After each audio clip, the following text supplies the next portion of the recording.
Clara Whitfield slammed $25 onto the auctioneer's table so hard the coins scattered across the wood and rolled onto the dirt floor, and every man in that yard turned to stare at her like she had lost her mind. She hadn't. She had lost her husband 3 months earlier. She had lost her dignity somewhere between the funeral and the creditors showing up at her door. And she had lost count of how many nights she sat in an empty house listening to the wind tear at the roof, while people in town whispered that she ought to sell the land and go back east where she belonged. But she had not lost her eyes, and her eyes were fixed on the black horse at the end of that auction ring, the one nobody else would touch, the one they were laughing about, the one the auctioneer had just called a waste of good rope.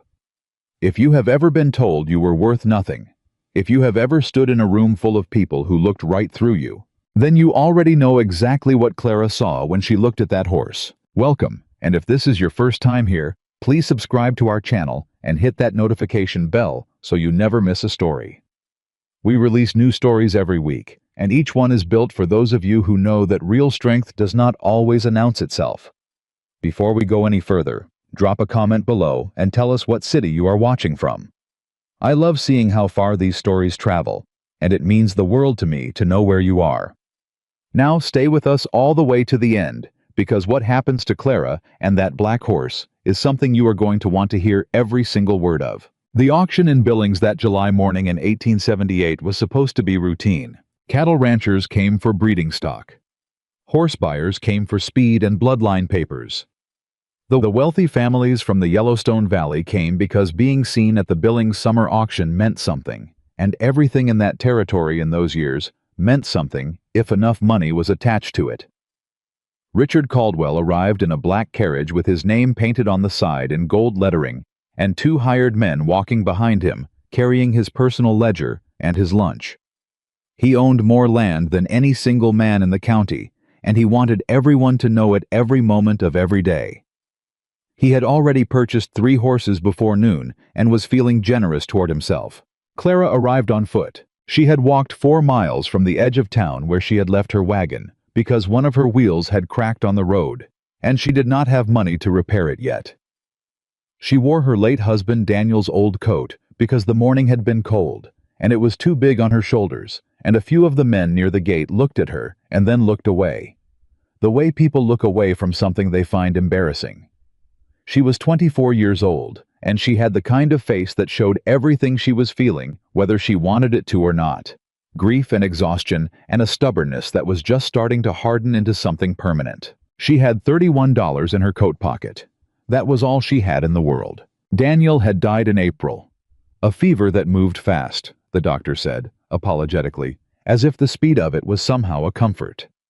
He had been 30 years old and healthy, and they had been building something real on that land outside Bozeman. 60 acres of dry grass and possibility that Daniel had believed in completely. He had talked about that land the way other men talked about their children. He had plans for it drawn on the back of feed receipts, little diagrams of where the barn expansion would go and where the water line needed to run, and where someday, he always said someday, they would plant an apple orchard along the east fence. He died before the apple trees were ordered. Clara had buried him in the field he loved and then sat in the house for 2 weeks, not fully understanding that she was supposed to keep living.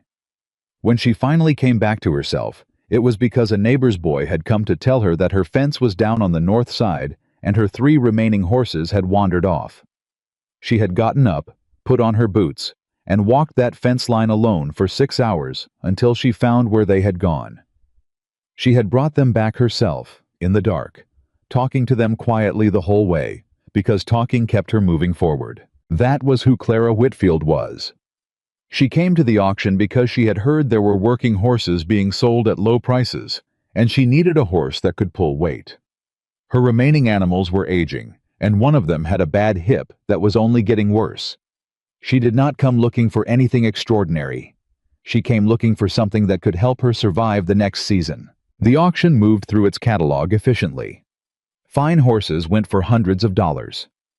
Richard Caldwell bid confidently on 2 more animals, winning both without real competition, because most buyers in the territory knew better than to get into a bidding war with a man who kept a personal ledger.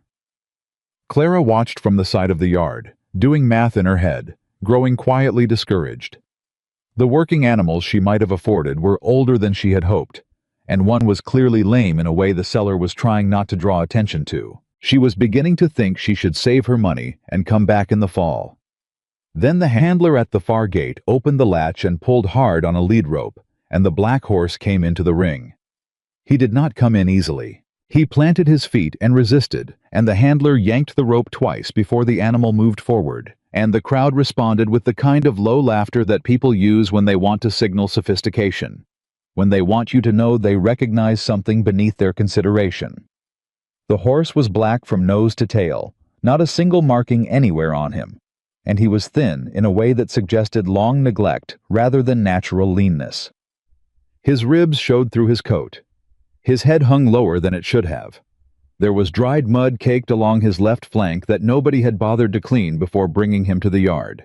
"Here we go," the auctioneer said, and he did not even try to hide his own disinterest.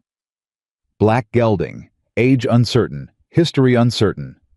Came off a foreclosed property up near the Judith River.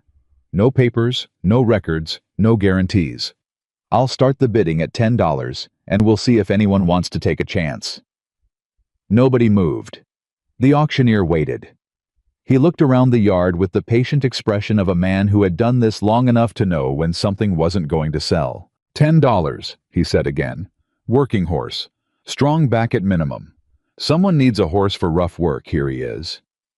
A man near the gate called out, "That horse looks like he needs a doctor more than he needs a buyer." Another man said, "I wouldn't put that animal on my property. He looks mean." Richard Caldwell turned to look at the black horse with the expression of someone examining a piece of furniture that had been left in the rain. He dismissed it in about 3 seconds and went back to his ledger. Clara was not looking away.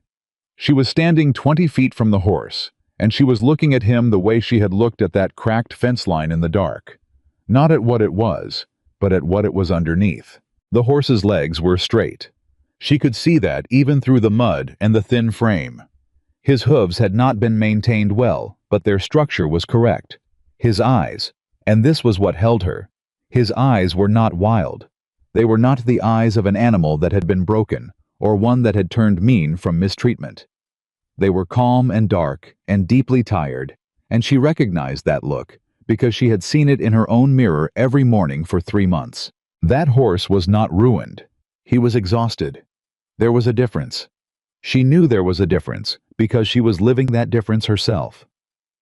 $5, someone called out from the back, mockingly, and a few people laughed. "I have 5, the auctioneer said without enthusiasm. "Do I hear 10? "10, Clara said. Her voice was quieter than she intended. A few people near her turned. She cleared her throat and said it again, steadier this time. $10. The auctioneer found her in the crowd, and his expression shifted slightly. Not unkind, just surprised. 10 from the lady in the back. Do I hear 15? 15, said someone to her left, and she turned to see a man with a red beard who was grinning. She suspected he was not bidding out of genuine interest. He was bidding because he thought it was funny. 20, Clara said. 25, Redbeard said immediately, still grinning. Clara looked at her $31. She looked at the black horse. She thought about Daniel's apple orchard and the diagrams on the feed receipts and the 6 hours she had spent walking fence line in the dark, talking to frightened animals to keep herself moving. 25, she said. From me. We have 25 from the lady, the auctioneer said, and now his voice had shifted. There was something almost gentle in it. Do I hear 30? Redbeard looked at the horse. He looked at Clara. He shrugged and stepped back, because $25 was more than the joke was worth. Nobody else moved. $25 once, the auctioneer said. $25 twice. He paused. Sold. To the lady in the coat. Clara walked forward and placed her hand on the black horse's neck. He flinched at first, pulling away from her touch. She did not chase after him. She simply left her hand in the air where it had been, open, patient, and waited. The handler watched her with curiosity. After a long moment, the horse turned his head and looked at her, and then, slowly, he stepped back toward her hand. She let him smell her palm. She spoke to him quietly, too quietly for anyone around her to hear. Richard Caldwell passed her on his way out of the yard, surrounded by his men and his ledger and his certainty. He glanced at her and at the horse, and shook his head with the slow deliberateness of a man who wanted to make sure you saw his disapproval. "You threw your money away, ma'am," he said. Clara did not look at him. "Thank you for your concern, Mr. Caldwell," she said. He left. His carriage rolled out of the yard, and the gold lettering on the side caught the light for a moment, and then it was gone. Clara paid her $25, kept her $6, and led Shadow, that was already what she was calling him in her mind, out of the auction yard and onto the road toward Bozeman. It was a long walk. She did not mind. They walked together through the afternoon heat, the woman and the black horse, and when Shadow stumbled once on a loose rock, she steadied him with her hand on his shoulder, and he did not pull away from her. By the time the sun was getting low, she had started talking to him the way she had talked to the horses on the fence line, quietly, steadily, not requiring anything back, just filling the silence between them so neither of them had to be alone in it. She told him about Daniel. She told him about the 60 acres and the apple orchard that was never planted. She told him that she did not know exactly what she was going to do, but that she was not going to stop. The horse walked beside her, and his ears moved when she spoke, and she took that as a kind of answer. The ranch was quiet when they arrived. Clara led Shadow to the small barn and put him in the cleanest stall she had, which was not very clean, but she mucked it out by lantern light before she would let him stand in it. She gave him water and the best hay she had and checked his legs carefully with her hands, running her palms down each one slowly, feeling for heat or swelling. His legs were fine. They were better than fine. They had good bone, good structure, and whatever muscle had been lost to neglect would come back with time and proper feed. She stood in that stall for a long time before she went inside. She sat at Daniel's table and ate the last of the bread she had made 2 days ago and looked at the $6 spread in front of her and tried to calculate how far they could take her. Not far. She needed feed. She needed to repair that wagon wheel. She needed to get through to harvest without anything going catastrophically wrong. She was thinking all of this when she heard it. A low sound from the barn, rhythmic and steady. Shadow was moving in his stall, not in distress, just moving, restless and alive. She smiled. It was the first time she had smiled since April. News traveled fast in that kind of community, the kind of place where everyone's business was everyone else's concern, and where a young widow spending her last dollars on a ruined horse at a public auction was exactly the kind of story that made the rounds before dinner. By the next morning, Clara's decision was the subject of conversation at the feed store, at the post office, and at the long table in the back of Mitchell's saloon, where the ranchers gathered to conduct business they did not want conducted in public. Redbeard, whose name turned out to be Frank Phelps, a small-time buyer who dealt mostly in mules, told the story with great amusement over coffee at the general store. "She paid $25, he kept saying, shaking his head. $25, for that horse. You should have seen the animal, standing there like a coat rack somebody forgot to take inside." Edna Marsh, who ran the dry goods counter and knew everything about everyone, listened carefully and said, "She's Daniel Whitfield's widow, isn't she? From out on the Bozeman Road?" "That's the one," Frank said. "Young, pretty enough, and apparently not playing with a full deck." Edna said nothing else, but her expression suggested she was reserving judgment. The judgment that was not reserved came from Richard Caldwell, who heard the story that same evening from one of his hired men and processed it the way he processed most information, as data relevant to his own position. He owned the finest horse operation in the county. He had spent the last decade building a reputation for quality bloodlines and competitive breeding stock. A widow buying a ruined horse at a ridiculous price was not a threat to him in any measurable sense, and yet something about the story irritated him in a way he could not quite explain. He mentioned it to his wife at dinner. "Foolish," he said. "Complete waste." His wife, a quiet woman named Margaret, who had grown up on a working ranch and knew horses better than he did, said, "What were the horse's legs like?" Richard blinked. "I beg your pardon?" "The legs," Margaret said. "On the black horse. You were at the auction. What did his legs look like? Richard considered this. I didn't examine the animal closely. Margaret set down her fork.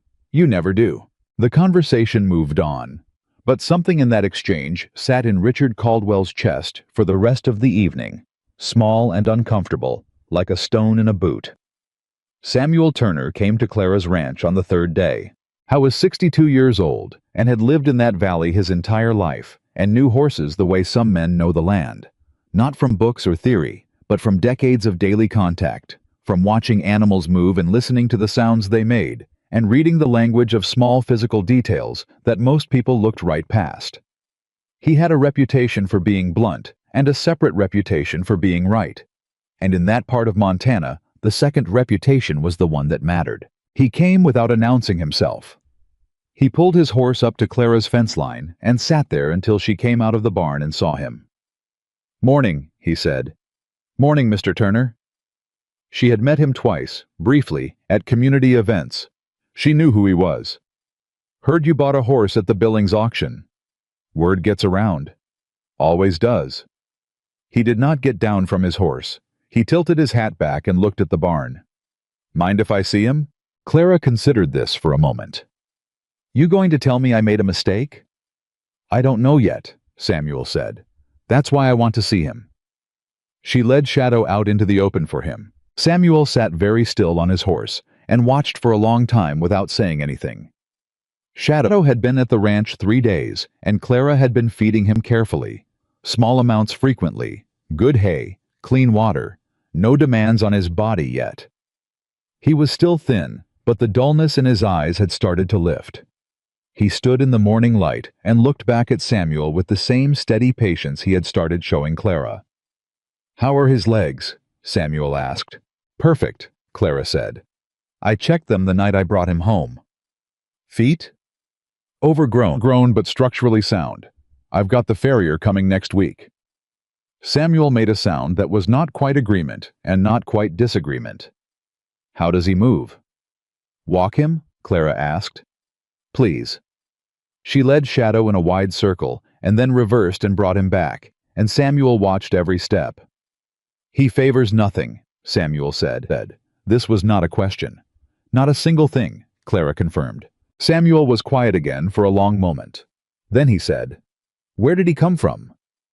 The auctioneer said a foreclosed property near the Judith River. No papers. "No papers," Samuel repeated.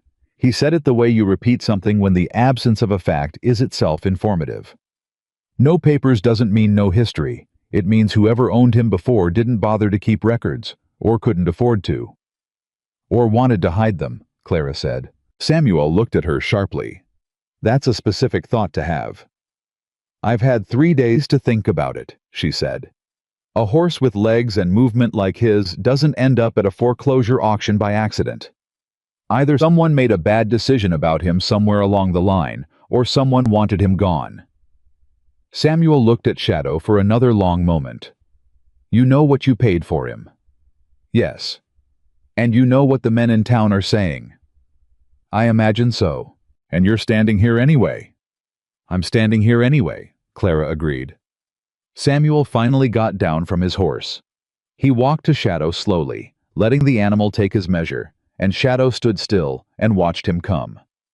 Samuel put one hand on Shadow's jaw, gently, and turned the horse's head to look at his teeth. He ran his hands down both front legs.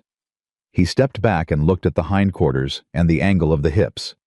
Then he straightened up and looked at Clara. "I is not old," Samuel said. Clara felt something shift in her chest. "What do you think he is?" 7, maybe 8. Not more than that." He paused. "And his conformation, the way he's put together, that is not an accident of luck. That is bloodline. That is somebody breeding for something specific, even if we don't know who or what." Clara was quiet. Samuel said, "You know what this means." "It means they sold him wrong," Clara said. "Whoever had him before, they sold him at the bottom because they didn't know what they had, or they needed fast money, or they wanted him off their hands before somebody else figured it out. And you figured it out." "I looked," she said simply. "That's all I did. I just looked. Samuel put his hat back on. "I'd like to come back," he said. "If that's acceptable. Watch him as he comes back to condition. I have a professional interest." "You're welcome any time," Clara said. He mounted his horse and was halfway to the gate when he turned back. "Mrs. Whitfield," he said. "Yes?" "Don't let Caldwell talk you into selling him, whatever he offers you." Clara frowned. Why would Mr. Caldwell offer to buy him? He laughed at me for buying him in the first place. Samuel smiled for the first time. "He'll figure it out eventually," he said. "Men like Caldwell always do. They just do it later than everyone else, and by then they're used to being able to buy whatever they missed." He rode out. Clara stood in the yard with Shadow beside her and turned that over in her mind. She had $6. She had a cracked wagon wheel. She had 60 acres of dry grass and one barn and a horse that nobody believed in. She also had, for the first time since April, the feeling that she was building toward something rather than simply surviving. It was not much, but it was enough. Shadow's recovery was not fast, and it was not dramatic. It was daily. It was the accumulation of small, consistent acts, repeated morning after morning, without fanfare, without an audience, without any evidence at first that they were doing anything at all. Clara fed him on a schedule she had worked out carefully, based on what she had read in a veterinary guide she had borrowed from Samuel on his second visit. She cleaned his hooves herself, when the farrier she had hired confirmed that the structure was sound and showed her what to watch for going forward. She walked him every morning for the first 3 weeks, not riding, just walking beside him, letting him build strength at his own pace. She talked to him constantly. She was aware that this was something people would find ridiculous. She did it anyway. She told him about her plans for the ranch. She told him what she had learned from Daniel about land and water and the way seasons moved through that particular valley. She told him what she was afraid of: the mortgage payment coming due in October, the north fence that needed replacing, the long winter ahead with her feed supplies lower than they should be. Shadow listened. Or he did something that felt enough like listening that it served the same purpose. Eli Parker started appearing at the fence in the 4th week. Howe was 12 years old, the son of a neighboring rancher who had a small operation 2 miles east of Clara's. He had clearly been walking over specifically to look at Shadow because he appeared on mornings when his father's ranch offered no obvious reason to be in Clara's direction. He would stand at the fence and watch, and when Clara caught his eye, he would look quickly at the ground in the way of boys who have been told they are bothering someone. On the 5th morning, she walked over to him. "You want to see him up close?" she asked. The boy's head came up. "Yes, ma'am, if it's all right." "Come through." He climbed through the fence with the practiced ease of someone who had been doing it since he was old enough to walk and came toward Shadow with appropriate slowness. Not rushing, not hesitating, moving the way a child who has been raised around animals learns to move. Shadow put his nose forward, and the boy let him smell his hand. "What's his name?" Eli asked. "Shadow." "He's black all over." "Yes." "All the way down to his hooves?" Clara looked. "Pretty much, yes." "I never saw a horse that black." The boy reached up very carefully and touched Shadow's neck, and Shadow held still. "My father says you paid $25 for him at the Billings auction." "Your father is right. He said you shouldn't have done it." "He might be right about that too," Clara said. "Time will tell." Eli looked at Shadow's legs, and then at his back, and then at the line of his neck, in the way of a boy who is calculating something in his head. "He doesn't look wrong to me," he said finally. "No," Clara said. "He doesn't look wrong to me either." "Why does everyone think you made a mistake?" Clara thought about this. "Because they looked at the price tag and figured the price was the truth," she said. "Sometimes the price is just someone else's opinion. Sometimes it's the wrong opinion." Eli chewed on that for a moment. "My dad bought a mule last year that turned out to be the strongest animal on the property," he said. "He paid $8 for it. Everyone laughed." "What happened?" "They stopped laughing." Clara smiled. "That's usually how it goes." Eli came back the next morning, and the morning after that, and Clara stopped pretending to be surprised to see him and started leaving the fence gate unlatched. He never got in the way, and he learned quickly what was useful, and by the end of the second month, he was helping with the morning feeding without being asked and showing up early enough to have the water trough already filled before Clara came out. He had good hands with animals. She could see that in the way he moved around Shadow, calm, deliberate, reading the horse's responses and adjusting without overthinking it. "You've got a gift," she told him one morning. He looked up from brushing Shadow's flank. "My dad says I spend too much time with animals." "Your dad might be right about that, and it might still be a gift," Clara said. "Those two things aren't mutually exclusive." "What does exclusive mean?" "It means they can both be true at the same time without canceling each other out." Eli considered this. Like how Shadow can be thin and strong at the same time? Clara looked at Shadow, who had been with her for nearly 2 months now, and whose ribs were no longer visible, and whose black coat had taken on a depth of color that stopped her sometimes when the light was right. "Exactly like that," she said. The first time she rode him, she did not tell anyone. It was a Tuesday morning in late September, still dark before dawn, and she had been watching him move for weeks with the growing certainty that he was ready. She saddled him slowly, talking to him through the whole process, and he stood without resistance through every step of it. When she put her foot in the stirrup and lifted herself up, he turned his head and looked at her with one dark eye, and then faced forward. She did not push him. She let him choose his pace and his direction, and she went with him. They moved out into the fields in the early dark, and Shadow found his stride. A smooth, rolling movement that was nothing like the labored shuffle of those first auction yard steps, and Clara sat in the saddle and felt the power of him under her, and pressed her lips together hard, because she was not going to cry on the back of a horse in the dark, where no one could see her. She absolutely was not. She held it together until they got back to the barn. Then she stood with her forehead against Shadow's neck, and her hands gripping his mane, and she let herself feel everything. The grief, and the fear, and the 6 months of stubborn daily survival, and the $25 that she had been so certain about and so terrified about at the same time.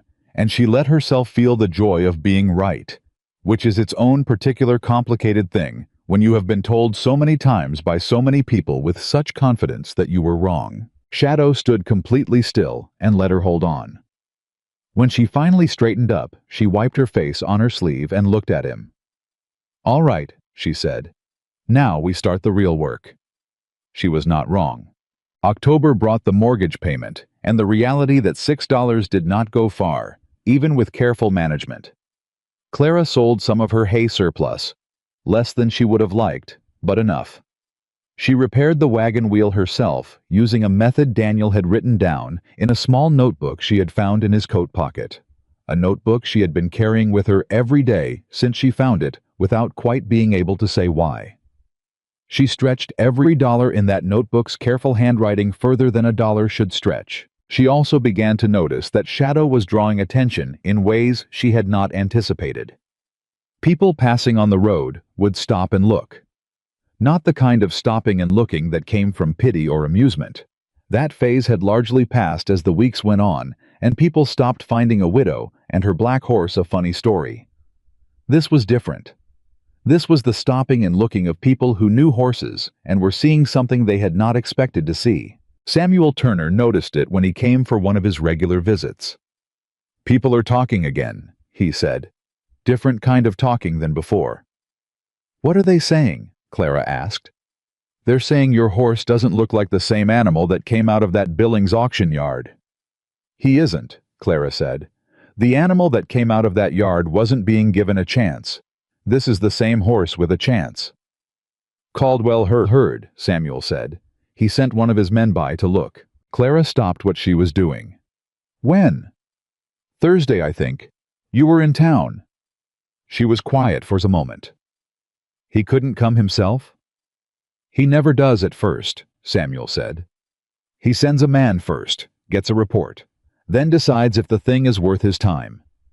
"And is it?" Samuel looked at Shadow, who was moving in the paddock with the loose and easy confidence of an animal that had fully come back to himself. "Oh yes," Samuel said quietly. "It is very much worth his time." Clara felt the first cold certainty of something she had not prepared herself for.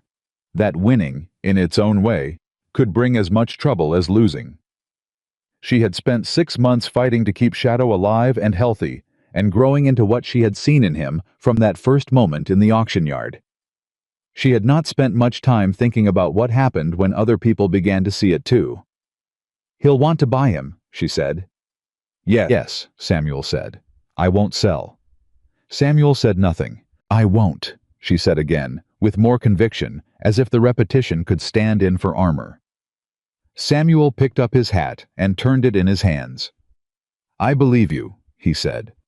"I just want you to understand that Caldwell is not a man who accepts no gracefully. He has never needed to.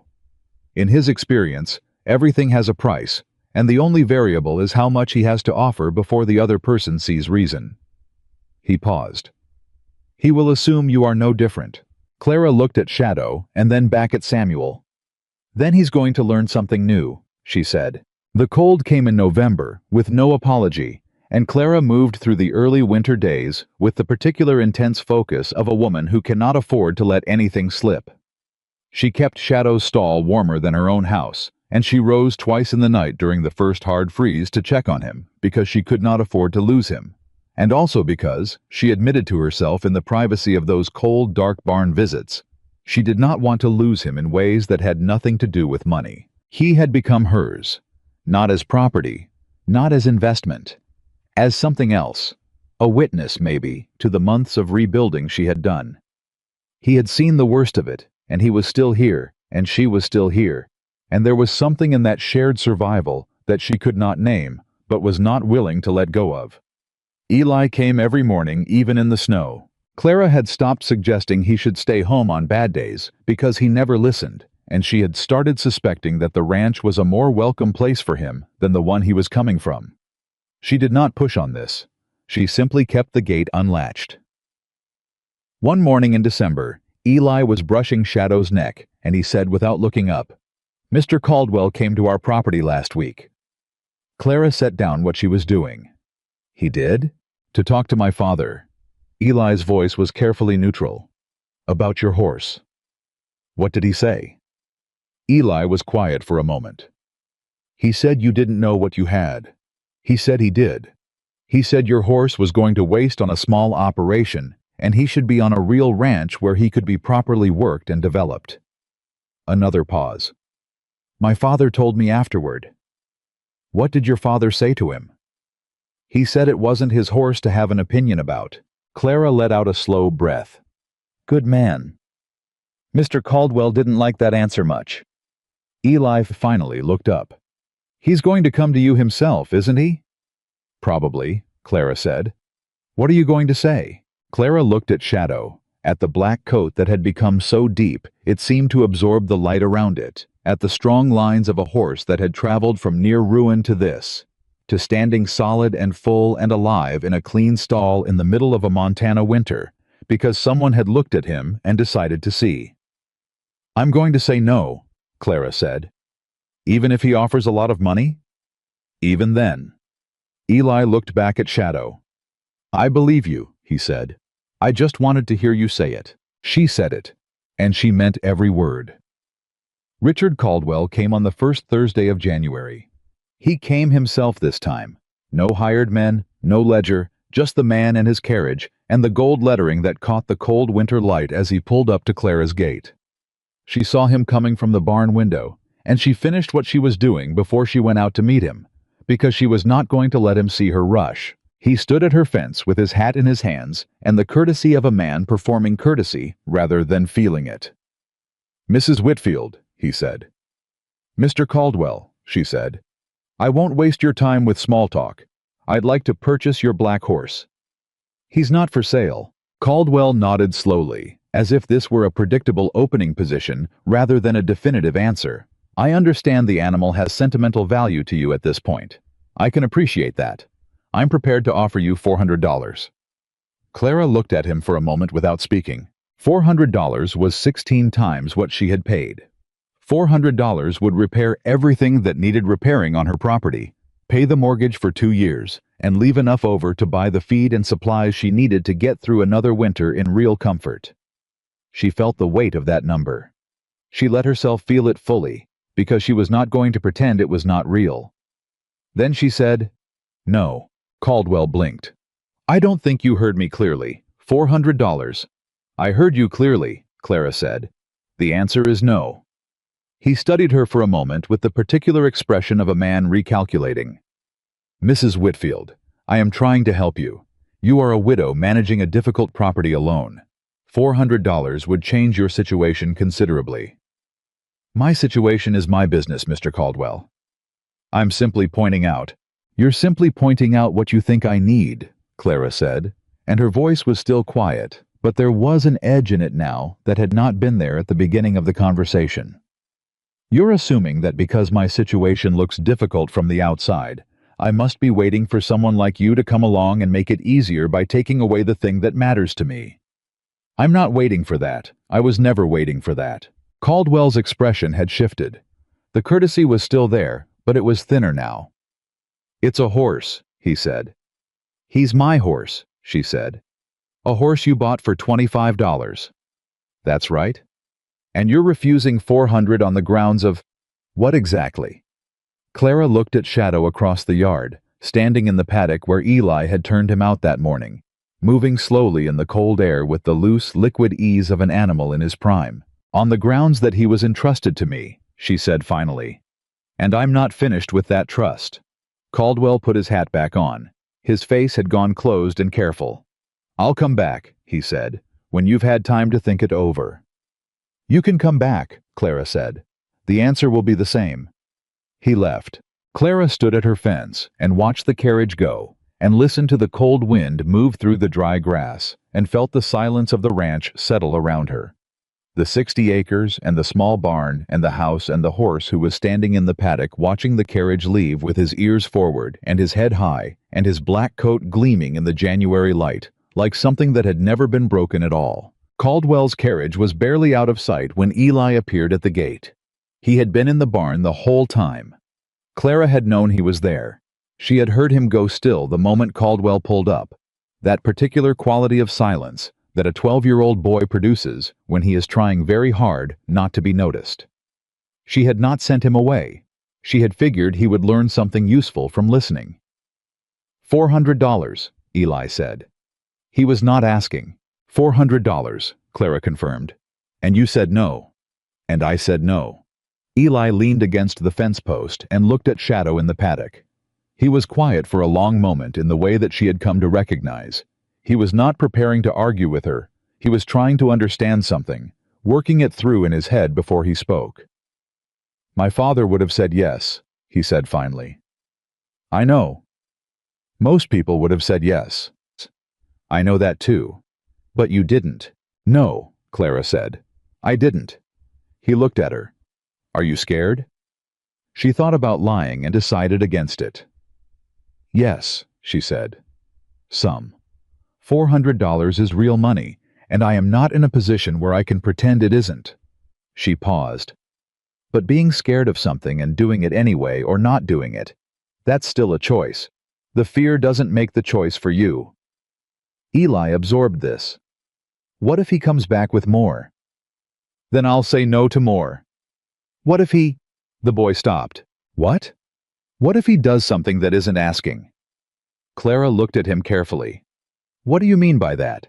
Eli was quiet again. He scuffed one boot against the frozen ground.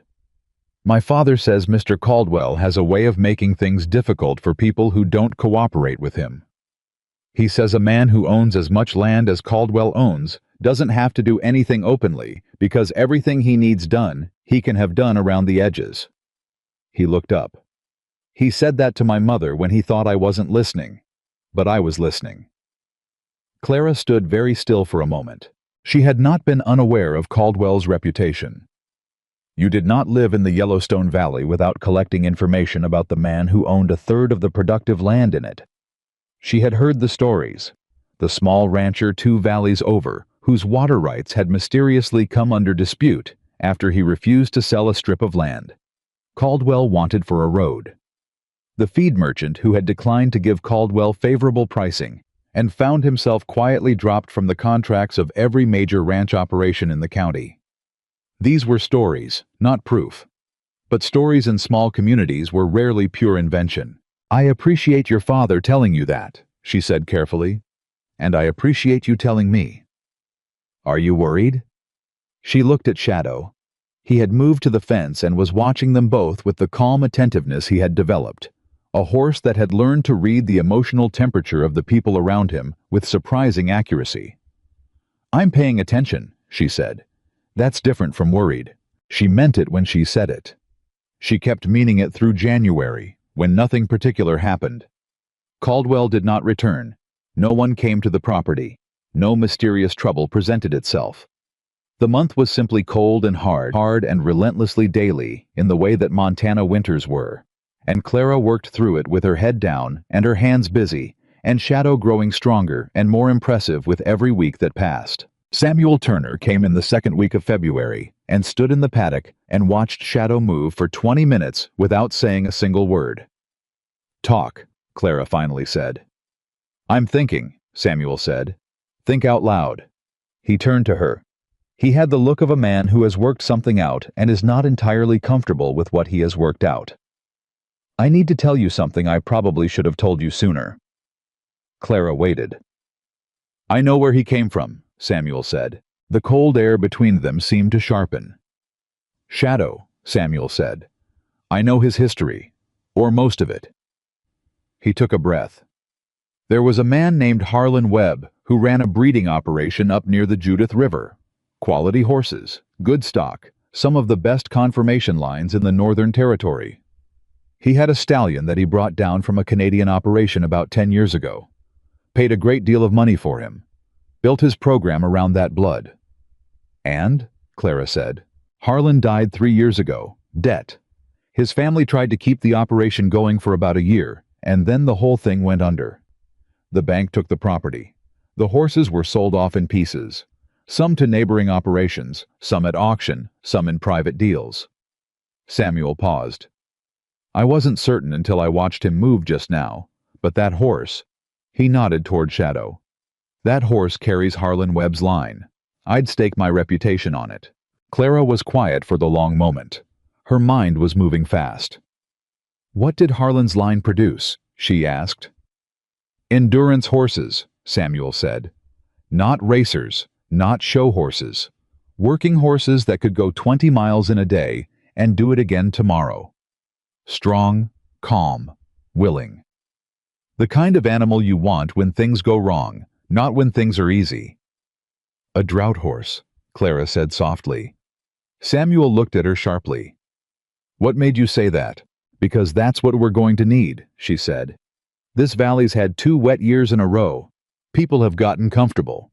But the land here cycles. Daniel talked about it. His father talked about it. We're due for a dry stretch and everyone's pretending we aren't." She looked at Shadow. "A horse that performs in perfect conditions is a luxury. A horse that performs when everything is failing, that's something else entirely." Samuel was very still. "You've been thinking about this for a while," he said. It was not an accusation. It was almost wondering. "Since about the 3rd week after I brought him home," Clara admitted. "I kept asking myself why I was so certain about him when I had so little to go on. And the answer I kept coming back to was that his strength wasn't in what he showed you easily. It was in what he had survived without losing himself." She paused. "That's the kind of strength that matters when conditions turn." Samuel put his hat back on. He looked out across the paddock and then back at her. "Clara," he said, and it was the first time he had used her first name. "I want to ask you something directly, and I want you to give me a direct answer." "Ask." "Do you intend to breed him?" The word landed between them with the weight of everything it implied. Clara had thought about it. She would be lying to say she hadn't. But thinking about something and saying it aloud to someone whose opinion you respect are very different acts. "Yes," she said. "Eventually. When the time is right and the mare is right." Samuel nodded slowly. "Then you need to understand something about what Caldwell will do when he figures that out. Buying Shadow was about not wanting someone beneath his station to have something he missed. Breeding Shadow, that's a different order of threat entirely. That's legacy. That's bloodline. That's the one thing he cannot simply purchase after the fact. Because you can't buy back a bloodline that's already started, Clara said. No, Samuel said. You cannot. They stood in the cold and let that sit between them for a moment. He'll try to stop it, Clara said. He'll try to stop you, Samuel corrected. The horse is the mechanism. You are the problem. Clara looked at her ranch, the small barn, the house with the roof that still needed work on the east side, the 60 acres that were hers because Daniel had believed in them and she had refused to stop believing after he was gone. She looked at all of it, and she felt the familiar combination of fear and certainty that had been her constant companion for 9 months now. Let him try, she said quietly.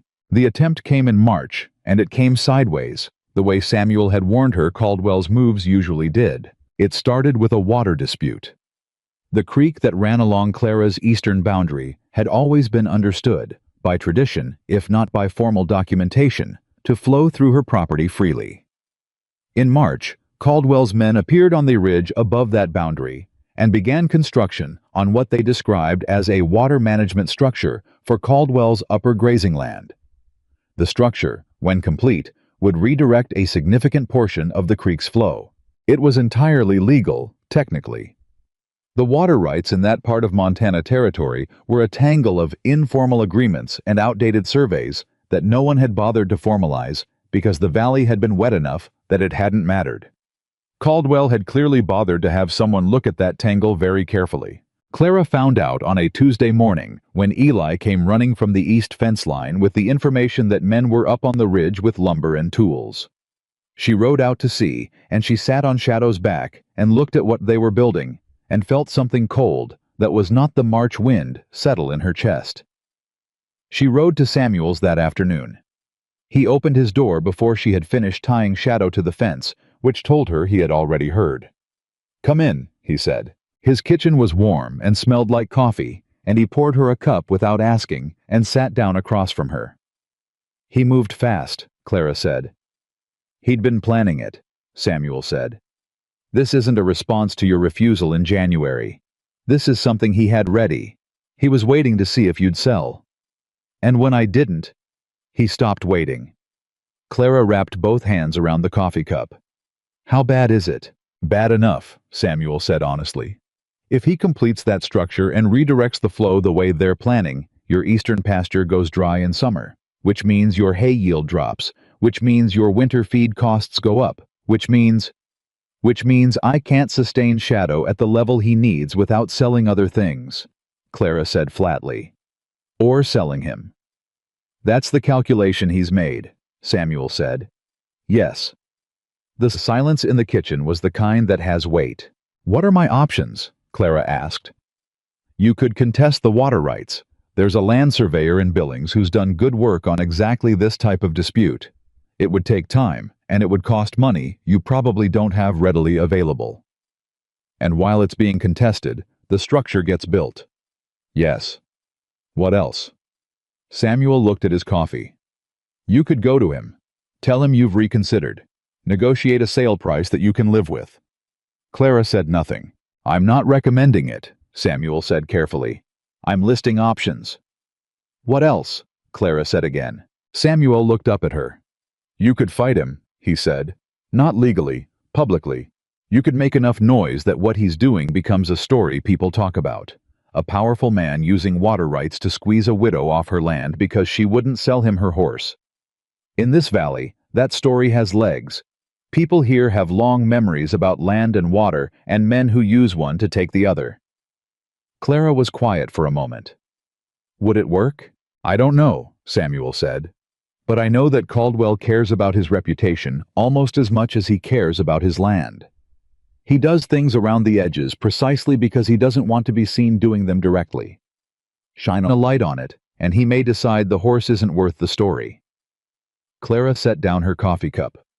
Or he may decide the story is worth the price, she said. Yes, Samuel said. That's the risk. She rode home in the late afternoon and put Shadow in his stall and sat in the barn for a long time in the dark thinking. Eli found her there when he came for the evening feeding. You heard, she said. She didn't make it a question. My father told me at supper, Eli said. He picked up the feed bucket and measured Shadow's evening portion with the careful accuracy he had developed over months. He said Caldwell was within his rights. He probably is, Clara said. My father also said. Eli stopped. Say it. He said that being within your rights doesn't mean you're doing right. The boy's voice was quiet but steady. He said those are two different things. Clara looked at him. In the months since he had first appeared at her fence, Eli Parker had grown 2 inches and developed the beginning of the angular look that meant he was leaving boyhood somewhere behind him. He had also developed, gradually and without announcement, into someone whose opinion Clara found herself genuinely valuing. Your father is a wise man, she said. He also said you shouldn't have to fight this alone. Eli set down the bucket. He said if you need anything, he's available. Clara felt something catch in her throat that she was not going to acknowledge in front of a 12-year-old boy. She nodded once, firmly, and looked away. Tell him I said thank you, she said. She went to the land surveyor in Billings the following week. His name was James Fremont, and he had the careful, economical manner of a man who had delivered bad news often enough to have become efficient at it. He examined the documents she brought.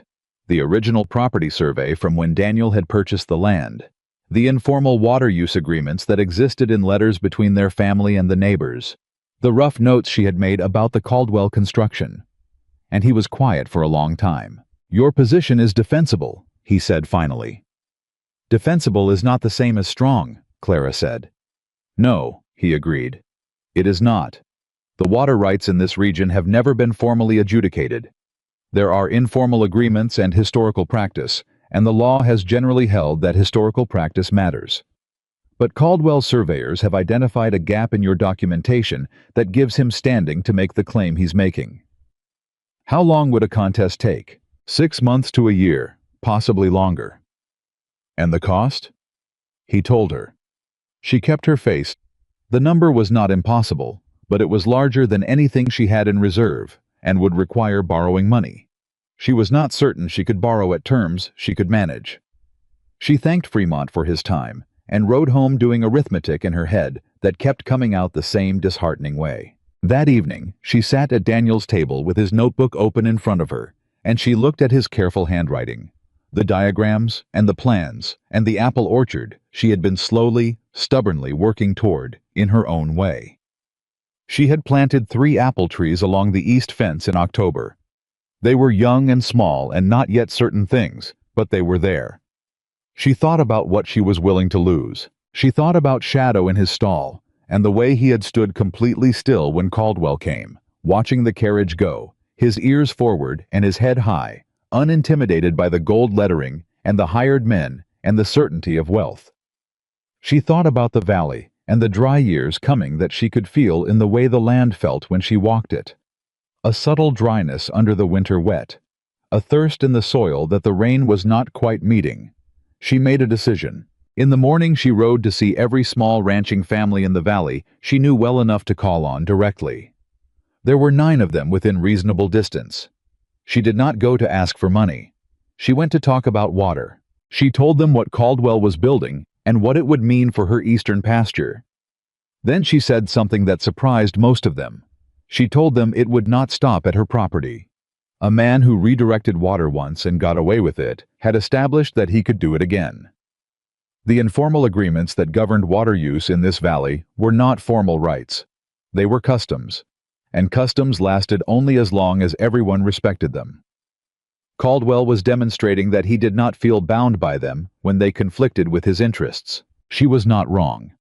She watched the faces in those 9 kitchens and around those 9 fence lines as the implications worked their way in. These were people who had not been paying much attention to Clara Whitfield and her black horse. It had been a story, mildly amusing, mildly impressive, but not their concern.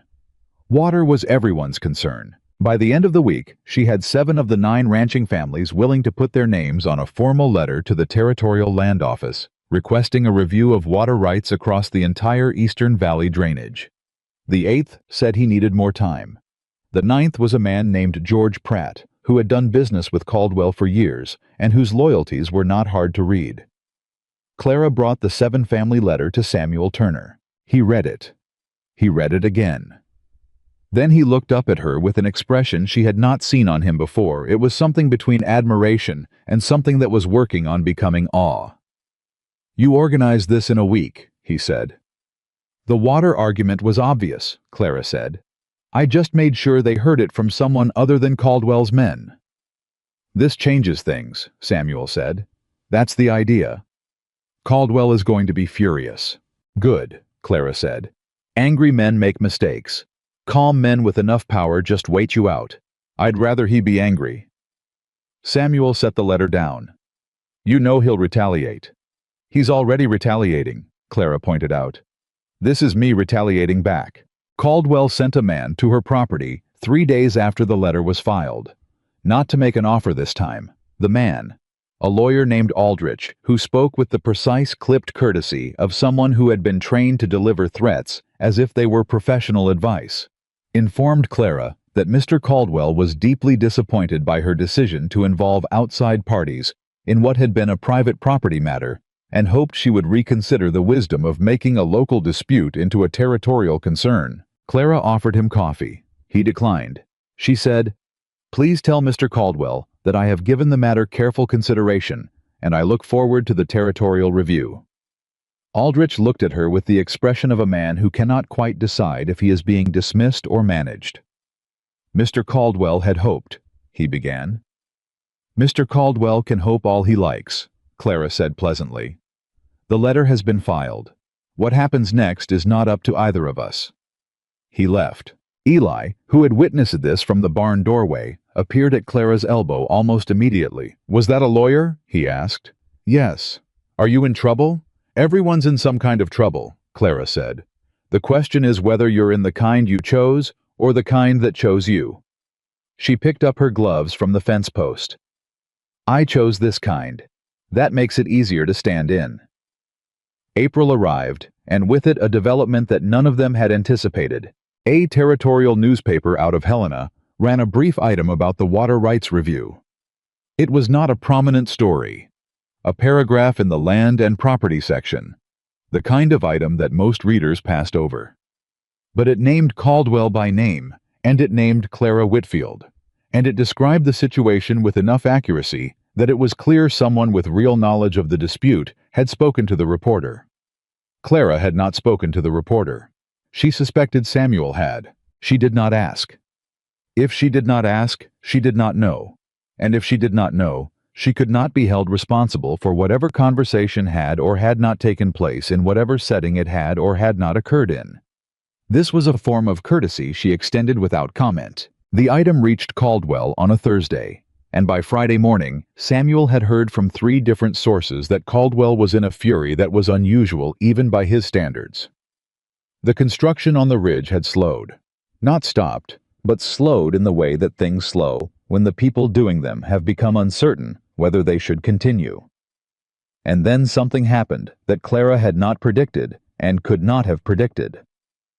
A woman came to her ranch. Her name was Helen Pruitt, and she was 61 years old and had lived in the valley for 4 decades. She was the widow of a rancher who had died well and left her with a substantial operation. She had been running herself for 7 years, quietly and competently, and without much comment from the community, because the community had decided early that Helen Pruitt was too formidable to mess with and had adjusted accordingly. She arrived in a clean wagon with a matched pair of working horses, and she tied them at Clara's fence with the ease of a woman who had been arriving places and tying her own horses for a very long time. Clara came out to meet her. "You're Clara Whitfield," Helen said. She looked Clara over once, the way she had probably looked over horses and land and character for 40 years, with a directness that was entirely without malice. "I am," Clara said. "I heard about your water dispute." "I imagine a lot of people have heard about it." "I heard about your horse before that," Helen said. "The one nobody wanted." "Yes." "I'd like to see him." Clara brought Shadow out. Helen Pruitt stood in front of that black horse for 5 full minutes and said nothing. Shadow stood with his characteristic stillness and looked back at her without concern. The two of them regarded each other in a silence that had its own texture. "How did you know?" Helen asked finally, still looking at Shadow. "I looked at his legs," Clara said, "and his eyes." "Most people don't look that carefully." "No," Clara agreed. "They don't." Helen was quiet for another moment. Then she turned to face Clara directly. "I have a mare," she said. "She's 5 years old, and she has better breeding than anything in this valley, including what Caldwell pays for his European stock. She is also," a slight pause, "opinionated. Difficult, some have called her. She threw 2 professional trainers before I stopped trying to make her something she wasn't." Clara waited. "I think she and your horse might produce something remarkable," Helen said. "I would like to propose a breeding agreement. You keep any offspring we choose to work with. I take 1 foal per agreed pairing for my own use. We put it in writing." The air between them went very still. This was not what Clara had expected from this morning. This was not what she had expected from any morning. "Why?" Clara said. Because she needed to know. Helen's expression shifted. Not softened exactly, but opened slightly. "Because I have been in this valley for 40 years, and I have watched it belong to men like Richard Caldwell for every one of them," she said. "I have built something of my own in that time, and it has cost me more than most people know. When I see a young woman do what you have done—" She gestured at Shadow, at the ranch, at something larger than both. "I recognize the cost, and I choose to make it worth something." Clara stood very still. "Also," Helen said, and there was the slightest edge of dry humor in her voice, "your horse has the best conformation I have seen in 20 years, and I want his blood in my line. I am not entirely altruistic." Clara surprised herself by laughing. It was a real laugh, not the careful kind she had been managing for a year. Helen Pruitt looked at her with something that was almost a smile. "Do we have a conversation to continue?" Helen asked. "Yes," Clara said. "We do." They sat at Daniel's table for 2 hours. Helen Pruitt was precise and demanding and fair in equal measure, and Clara matched her point for point. And when they were done, the agreement they had worked out was one that Clara felt she could stand behind completely. She signed her name in her own handwriting and watched Helen sign hers, and felt the particular solidity of a thing that has been made real through the meeting of 2 serious people. When Helen left, Eli was sitting on the fence post, and he looked at Clara with the expression of someone trying to put together a picture that keeps getting new pieces added to it. "Who was that?" he asked. "Helen Pruitt," Clara said. "I know her name," he said. "My father says she's the most capable person in the valley." "Your father keeps saying things I agree with," Clara said. "What did she want?" "An agreement," Clara said. "A partnership." Eli was quiet for a moment. "Is that good?" Clara looked at Shadow, and at the signed paper in her hand, and at the east fence where her 3 apple trees were putting out their first small brave leaves. "It's very good," she said. "It changes everything." She did not know yet how literally she meant those words. The Water Rights Review came back in May. The Territorial Land Office found in favor of the historical practice argument. Caldwell's construction was ruled a violation of established water use custom, and he was ordered to cease work and remove the partially completed structure within 60 days. Clara received the notice on a Wednesday morning and read it standing at her kitchen table, and then sat down very carefully. She did not celebrate. She was not the kind of person who celebrated before she had fully understood what she had won, and what it had cost, and what it meant going forward.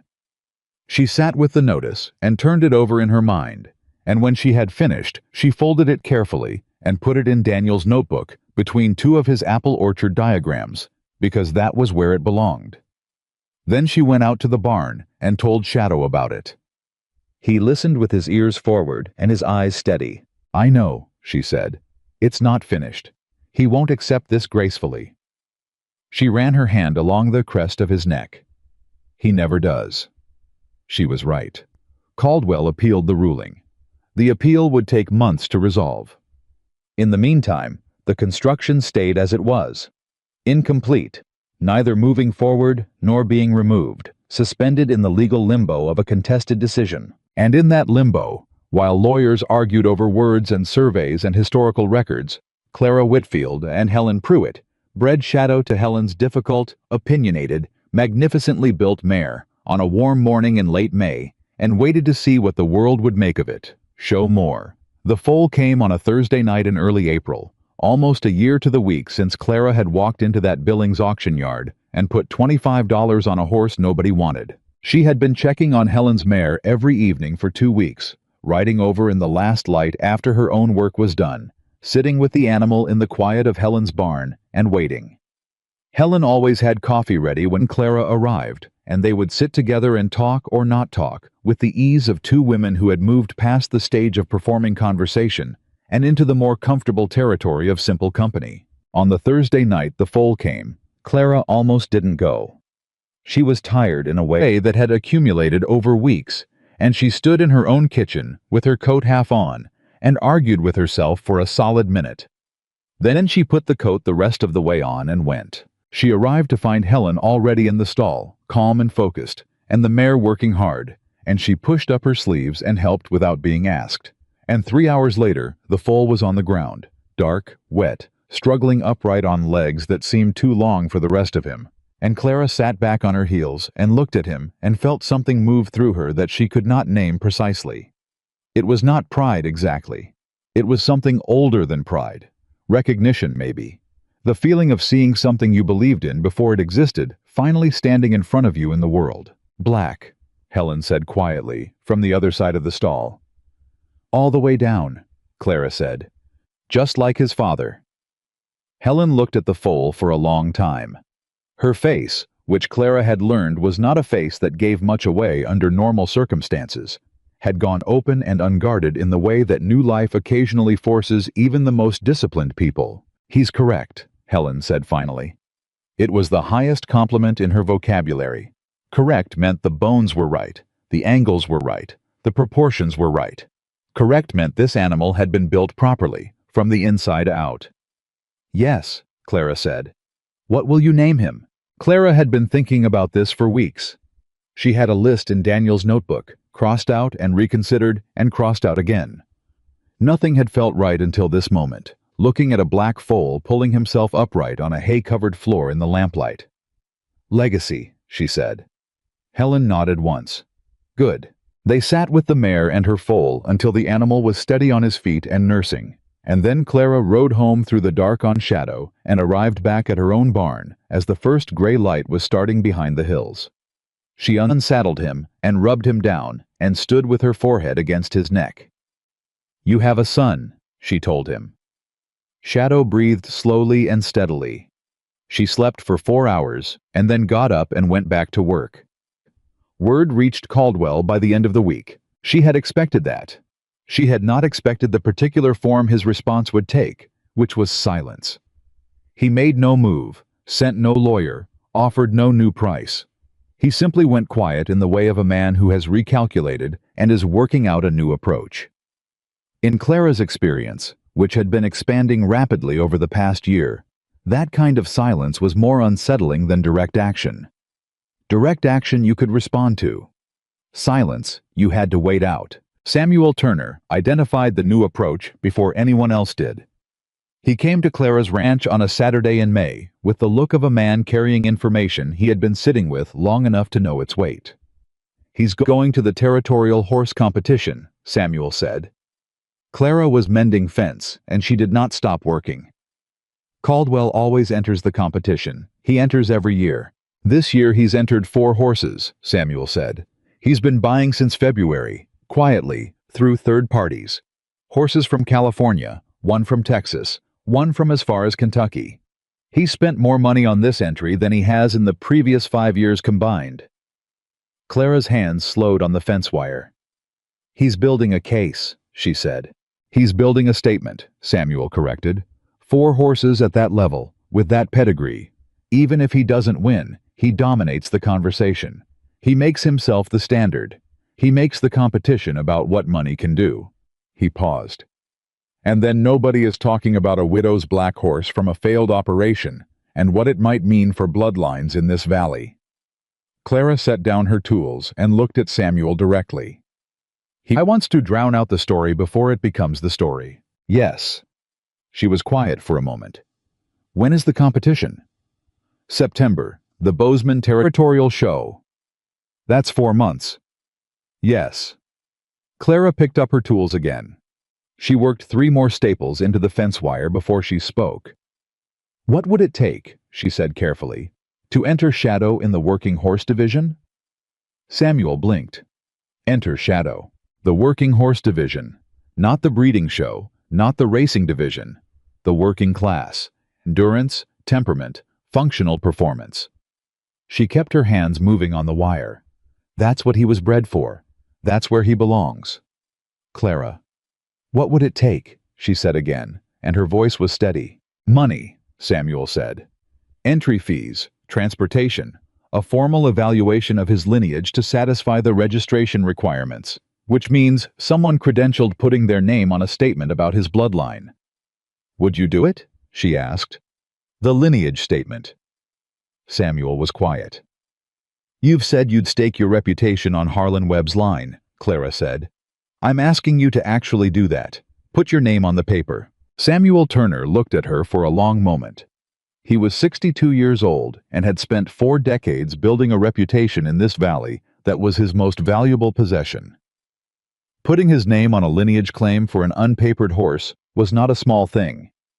If he was wrong, if he had been wrong about Shadow's origin, the credentialed statement would be a professional humiliation that could follow him for the rest of his life. I'm not wrong, he said finally.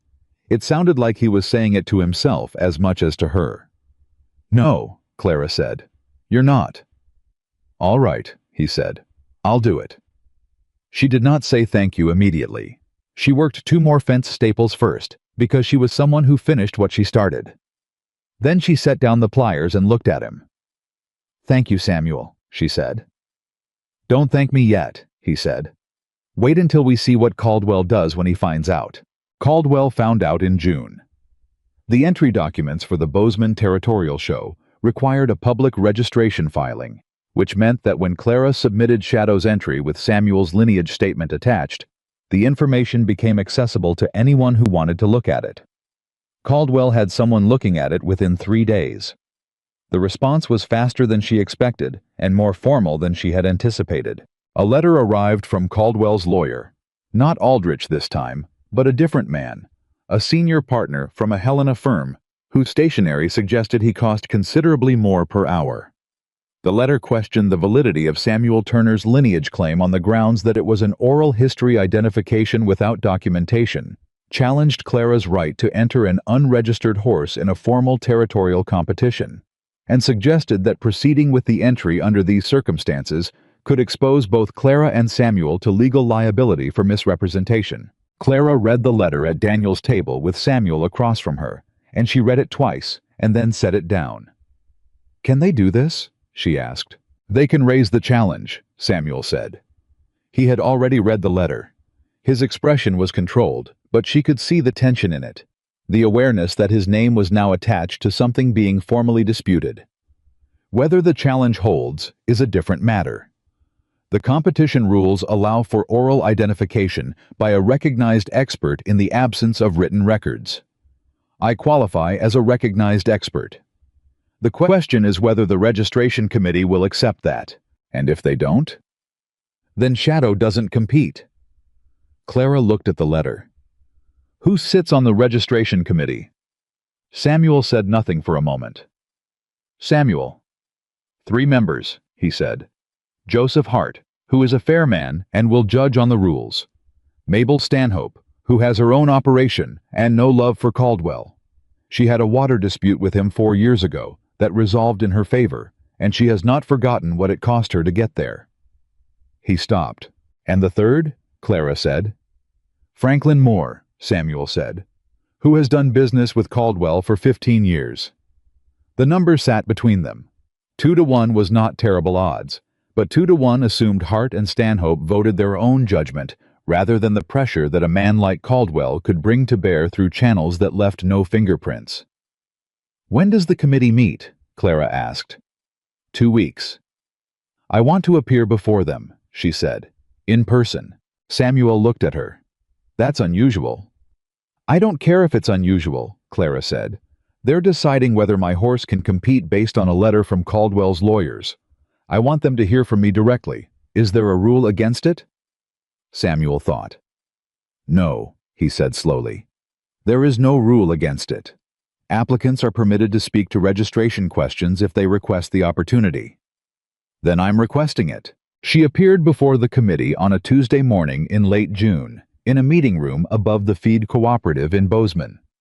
She wore the best dress she owned, which was not elaborate but was clean and pressed, and she carried Daniel's notebook and Samuel's signed lineage statement, and a folder of materials she had spent 2 weeks assembling. Joseph Hart presided with the careful neutrality of a man committed to process. Mabel Stanhope sat to his left with her hands folded and her eyes sharp. Franklin Moore sat to his right with an expression of polite attention that did not quite reach his eyes. Hart explained the challenge that had been filed. He was fair about it. He presented both sides without editorializing. Then he said, "Mrs. Whitfield, you have requested the opportunity to speak to this matter. Please proceed." Clara stood. She did not use notes. She had gone over what she wanted to say so many times in the weeks before that, it had settled into something she could feel rather than recite. "Gentlemen," she said, and then looked directly at Mabel Stanhope. "And ma'am, the challenge before you questions whether Samuel Turner is sufficient to authorize his entry in the working division. I want to address that question directly, and then I want to address what I believe this challenge is actually about." Franklin Moore shifted slightly in his seat. "On the question of the lineage identification," Clara continued, "Mr. Turner has 38 years of experience evaluating horses in this territory. He personally witnessed horses from Harlan Webb's breeding program over a period of 2 decades. His identification of my horse as carrying Webb's line is based not on supposition, but on direct knowledge of physical characteristics, conformation, movement patterns, structural attributes that are specific to that breeding program and that he has assessed in person over the course of 15 months. She set Samuel's statement on the table. His credentials are not in dispute. His experience is not in dispute. The only thing being disputed is whether his expert assessment is sufficient in the absence of written records that do not exist through no fault of mine or my horse's. She paused. As for what this challenge is actually about, she said, and her voice did not change in volume or temperature, but something in it shifted, a steadiness that had weight behind it. I will leave it to this committee's judgment whether a formal legal challenge filed by the personal attorneys of the largest horse operation in the county, directed at a small rancher's entry in a competition that same operation is entering at significant expense, represents a good faith dispute about registration procedure or an attempt to control the competitive landscape through legal mechanism. The room was very quiet. Mabel Stanhope was looking at Clara with an expression that was almost a smile. Franklin Moore was looking at the table. Hart said carefully, "Mrs. Whitfield, are you suggesting that the challenge was filed in bad faith?" "I'm suggesting," Clara said, "that this committee is composed of people capable of reading a situation for themselves. I am presenting the facts as I understand them and trusting your judgment." She met Hart's eyes. "That is all." She sat down. The committee deliberated for 40 minutes. Clara waited outside in the hall, and Samuel waited with her, and neither of them spoke very much.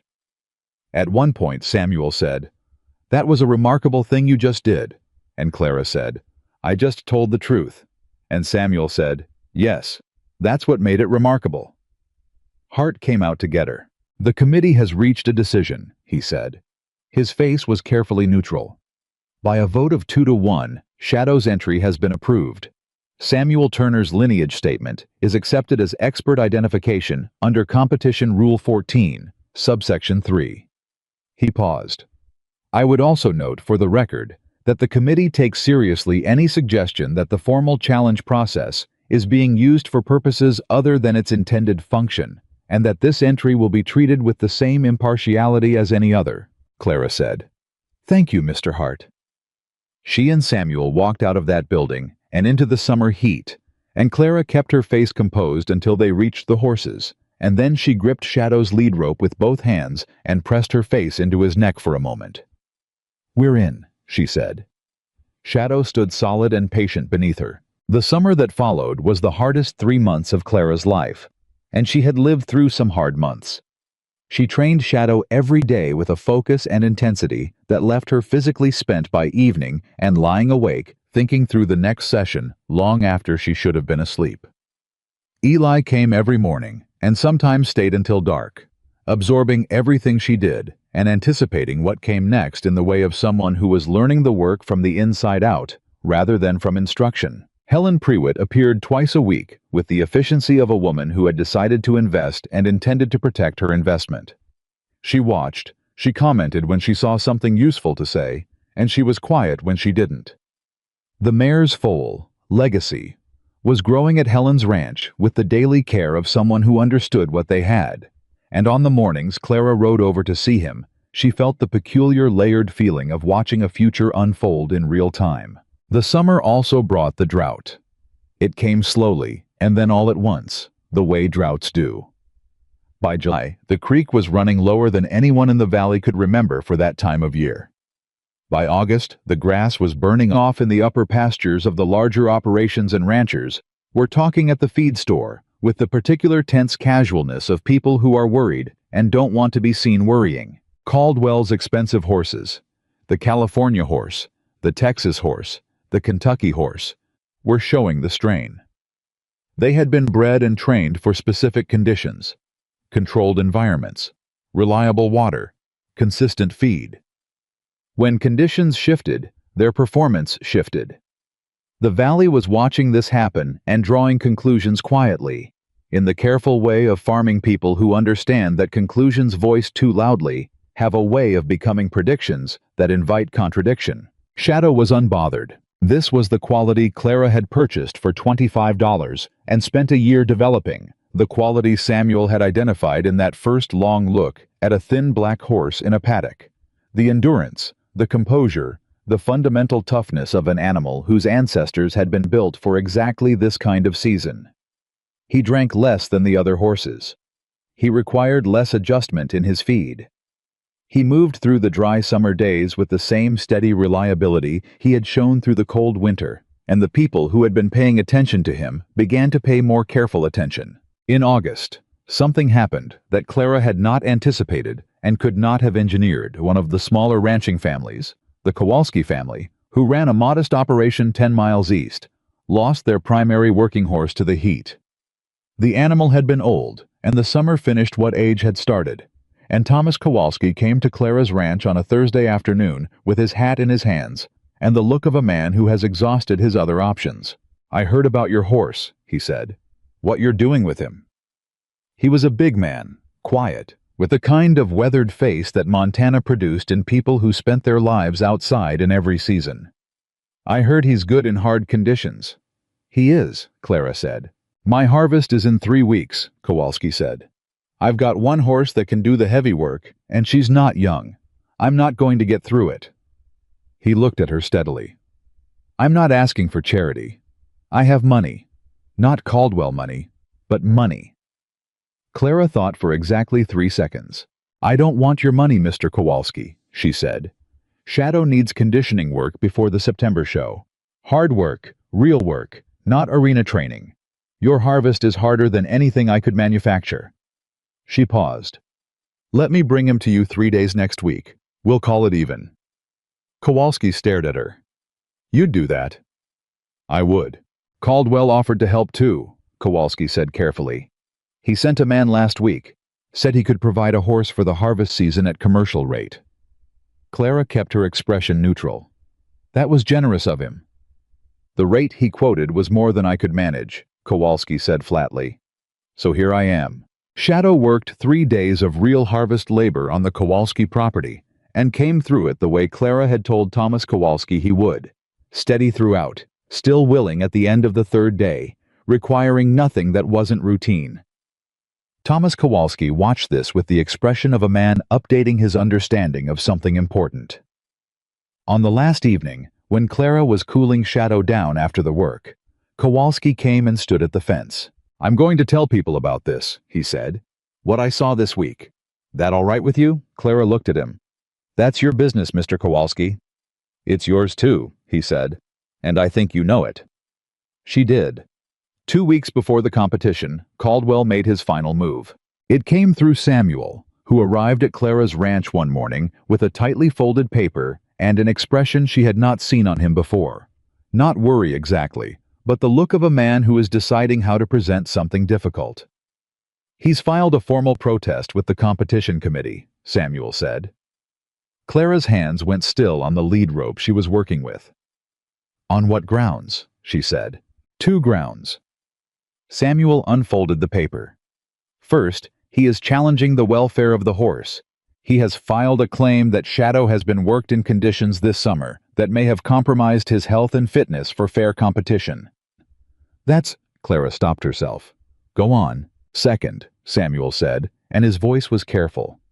"He has challenged my lineage statement on new grounds.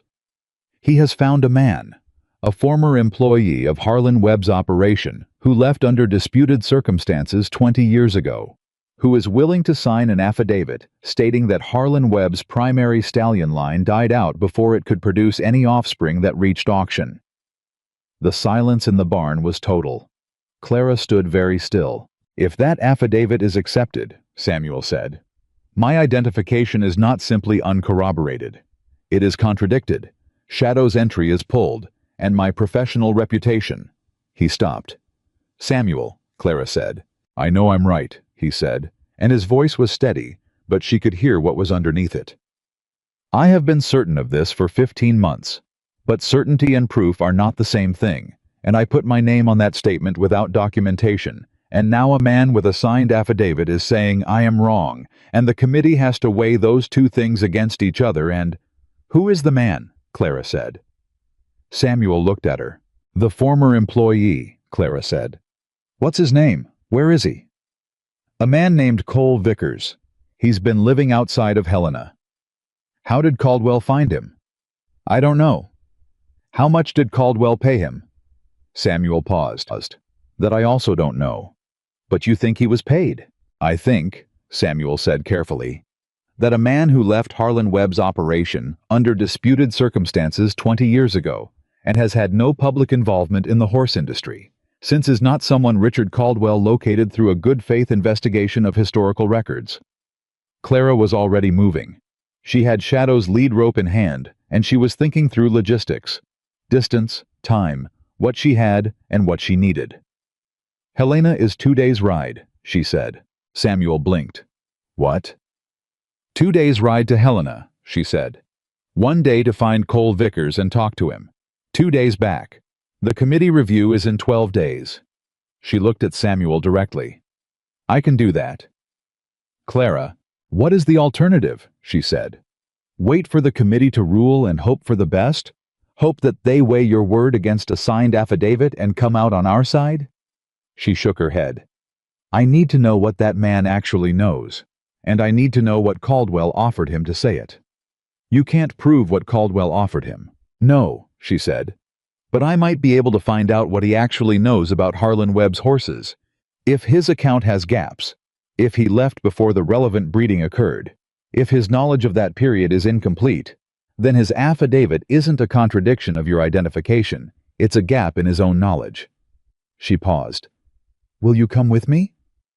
Samuel looked at her for a long moment. He was 62 years old. He had a reputation he had spent 4 decades building, and it was currently sitting on very thin ice. He had a choice between protecting himself by stepping back and protecting what he knew to be true by stepping forward. "I'll come," he said. "Give me an hour to arrange things." Eli appeared at the barn door. He had been there for the last several minutes. Clara could tell by the stillness of him, the careful way he was positioned where he could hear without being directly in the conversation. "I'll manage things here while you're gone," he said. Clara looked at him. This boy who had shown up at her fence on a cold morning with curiosity and good hands, and had gradually, without anyone deciding it should happen, become indispensable. "I know you will," she said. They rode for Helena the next morning before dawn, Clara on Shadow and Samuel on his own horse, and they moved through the summer dark in silence for the first hour. The drought had made the ground hard, and the horses' hooves sounded clean and sharp on the road. After a while, Samuel said, "What are you going to say to him?" "Vickers."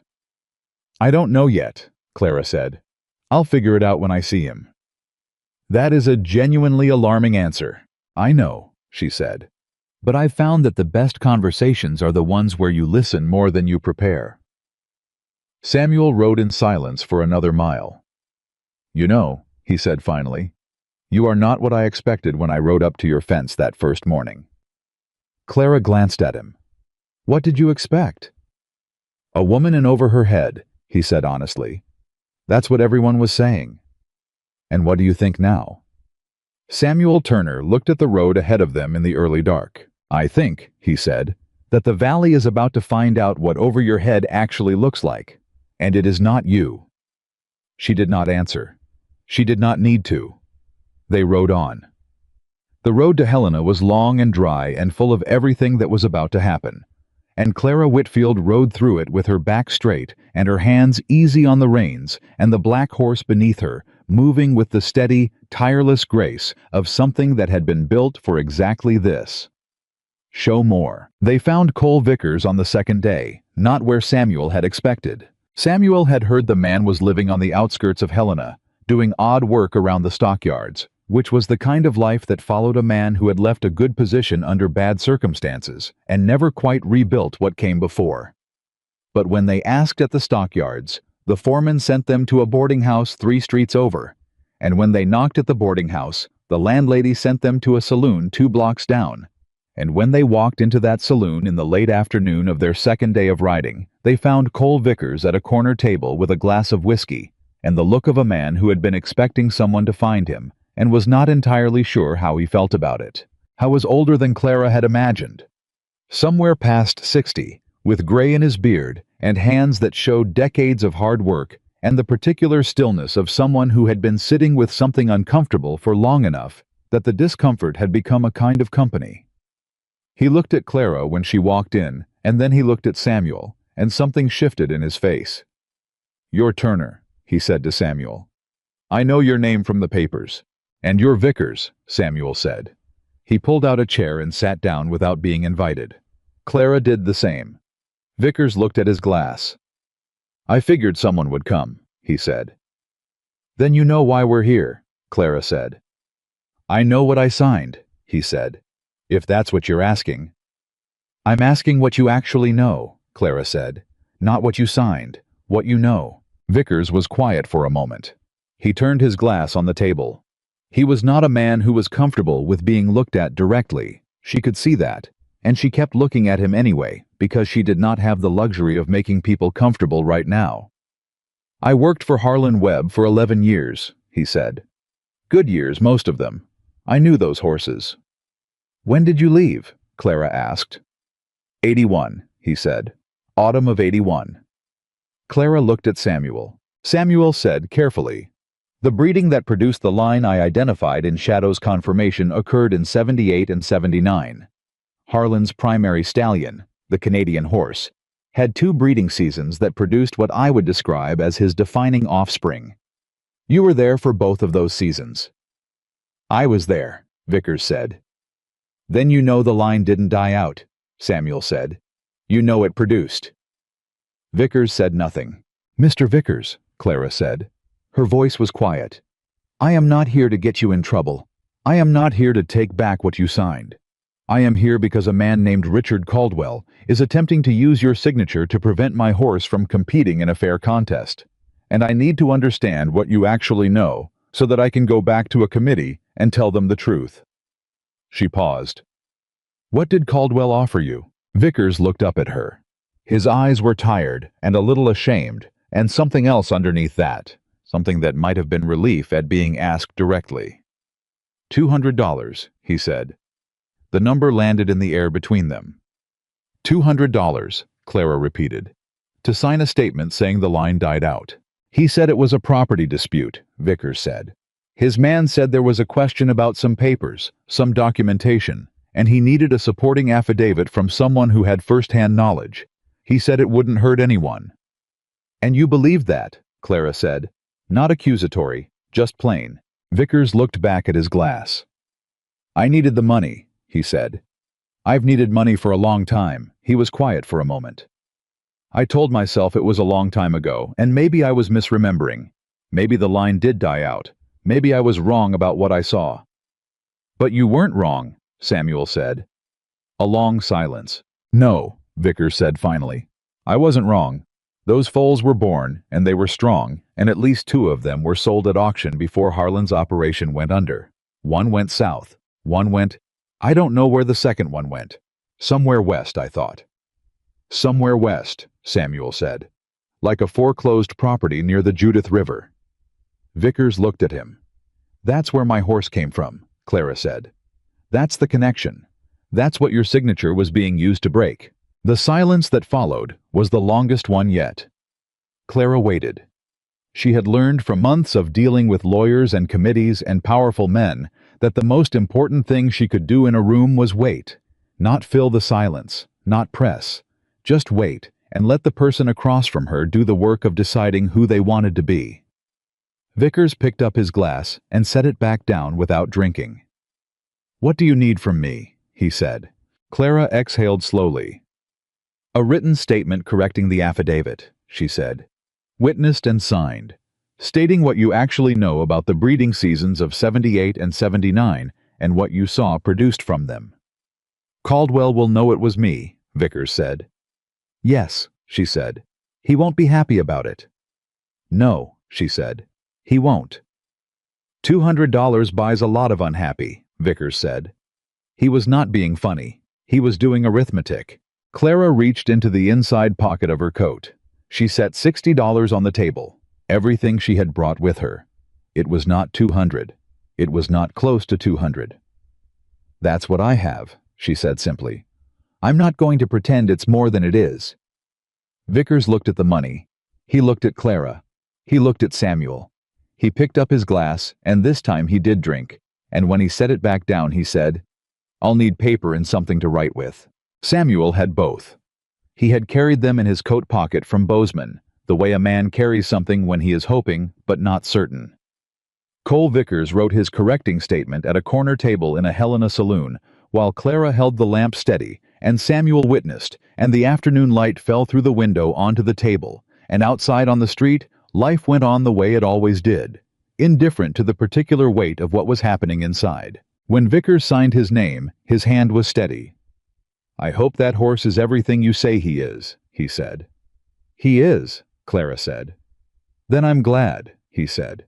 And he sounded like he meant it. They rode back to Bozeman in a day and a half, pushing hard, and Clara arrived home with 3 days to spare before the committee's review. Eli had managed everything in her absence with the competence of someone who had been quietly preparing for exactly this kind of responsibility. The horses were cared for, the feeding had been done. The east fence she had been watching had not fallen. He had even, she noticed, pulled the weeds from around the base of her 3 apple trees along the eastern fence line. "How did it go?" he asked, when she was cooling Shadow down. "We got what we needed," she said. Eli studied her face in the way he had developed, reading her the way she had taught him to read horses, by looking past the surface.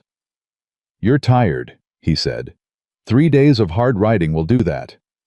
"But you're not worried anymore," he said. She considered this. "I'm always some worried," she said. "But the kind that's just fear of the unknown, not the kind that means something's wrong. What's the difference?" "One you can do something about," she said.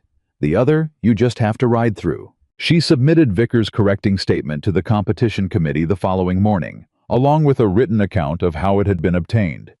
She included everything. The $200, the conversation in the saloon, Vickers' own words about what he had been told by Caldwell's man. She did not editorialize. She presented the facts in the order they had occurred and let them stand. Hart received the documents and read them in front of her. When he finished, he set them down and looked at her over his reading glasses for a long moment. "Mrs. Whitfield," he said. "Mr. Hart. This committee does not investigate alleged financial inducements to sign affidavits," he said. "That is a matter for other authorities." "I understand," she said. "However," he said, "the correcting statement from Mr. Vickers does directly address the grounds of the challenge filed against your horse's entry. And it does so in a manner that, combined with Mr. Turner's original identification, satisfies the committee's evidentiary requirements under the competition rules. He paused. Shadow's entry stands. Clara kept her face composed. And the welfare challenge? She said. The claim about his conditioning. Hart's expression did something that was not quite a smile, but was in that direction. The committee will require a standard health evaluation by the competition veterinarian before the event, which is standard procedure for all entrants. He looked at her steadily. If your horse is as fit as his entry materials suggest, I don't anticipate any difficulty. He is, Clara said. Then we'll see you in September, Hart said. She walked out of that building into the August heat, and she stood on the street for a moment, and she let herself feel it. Not just relief, but the specific satisfaction of a fight conducted on the right terms. She had not lied. She had not maneuvered. She had ridden 3 days to find the truth, and then presented it plainly, and let it do its own work. Daniel would have done the same thing. She was sure of it. She went to tell Samuel, and when she told him, she watched 20 years fall off his face in about 10 seconds. It stands, he said. It stands, she said. He turned away from her for a moment and looked at his horses in the paddock, and she gave him that moment without comment. All right, he said when he turned back. His voice was completely steady. Then we'd better make sure that horse is ready. The 2 weeks before the Bozeman Territorial Show moved the way that high-stakes time always moves. Slowly, when you wanted it to pass quickly, and with terrible speed, when you needed more of it. Clara trained with an intensity she had not allowed herself before, not because the work was different, but because the purpose had sharpened into something concrete and near. Every session had the specificity of final preparation. She knew what the working division judged: endurance, responsiveness, functional strength, temperament under varied conditions. And she built each day around one of those elements, not mechanically, but with the intimate knowledge of someone who understood her horse from the inside out. Shadow responded the way he always responded to her, with the steady engagement of an animal that had been treated as a partner rather than a tool, and had learned the difference. He worked hard without being driven. He pushed through difficulty without losing composure. He did the thing that was hardest to train and hardest to fake, which was to give his best work on the days when conditions made giving anything hard.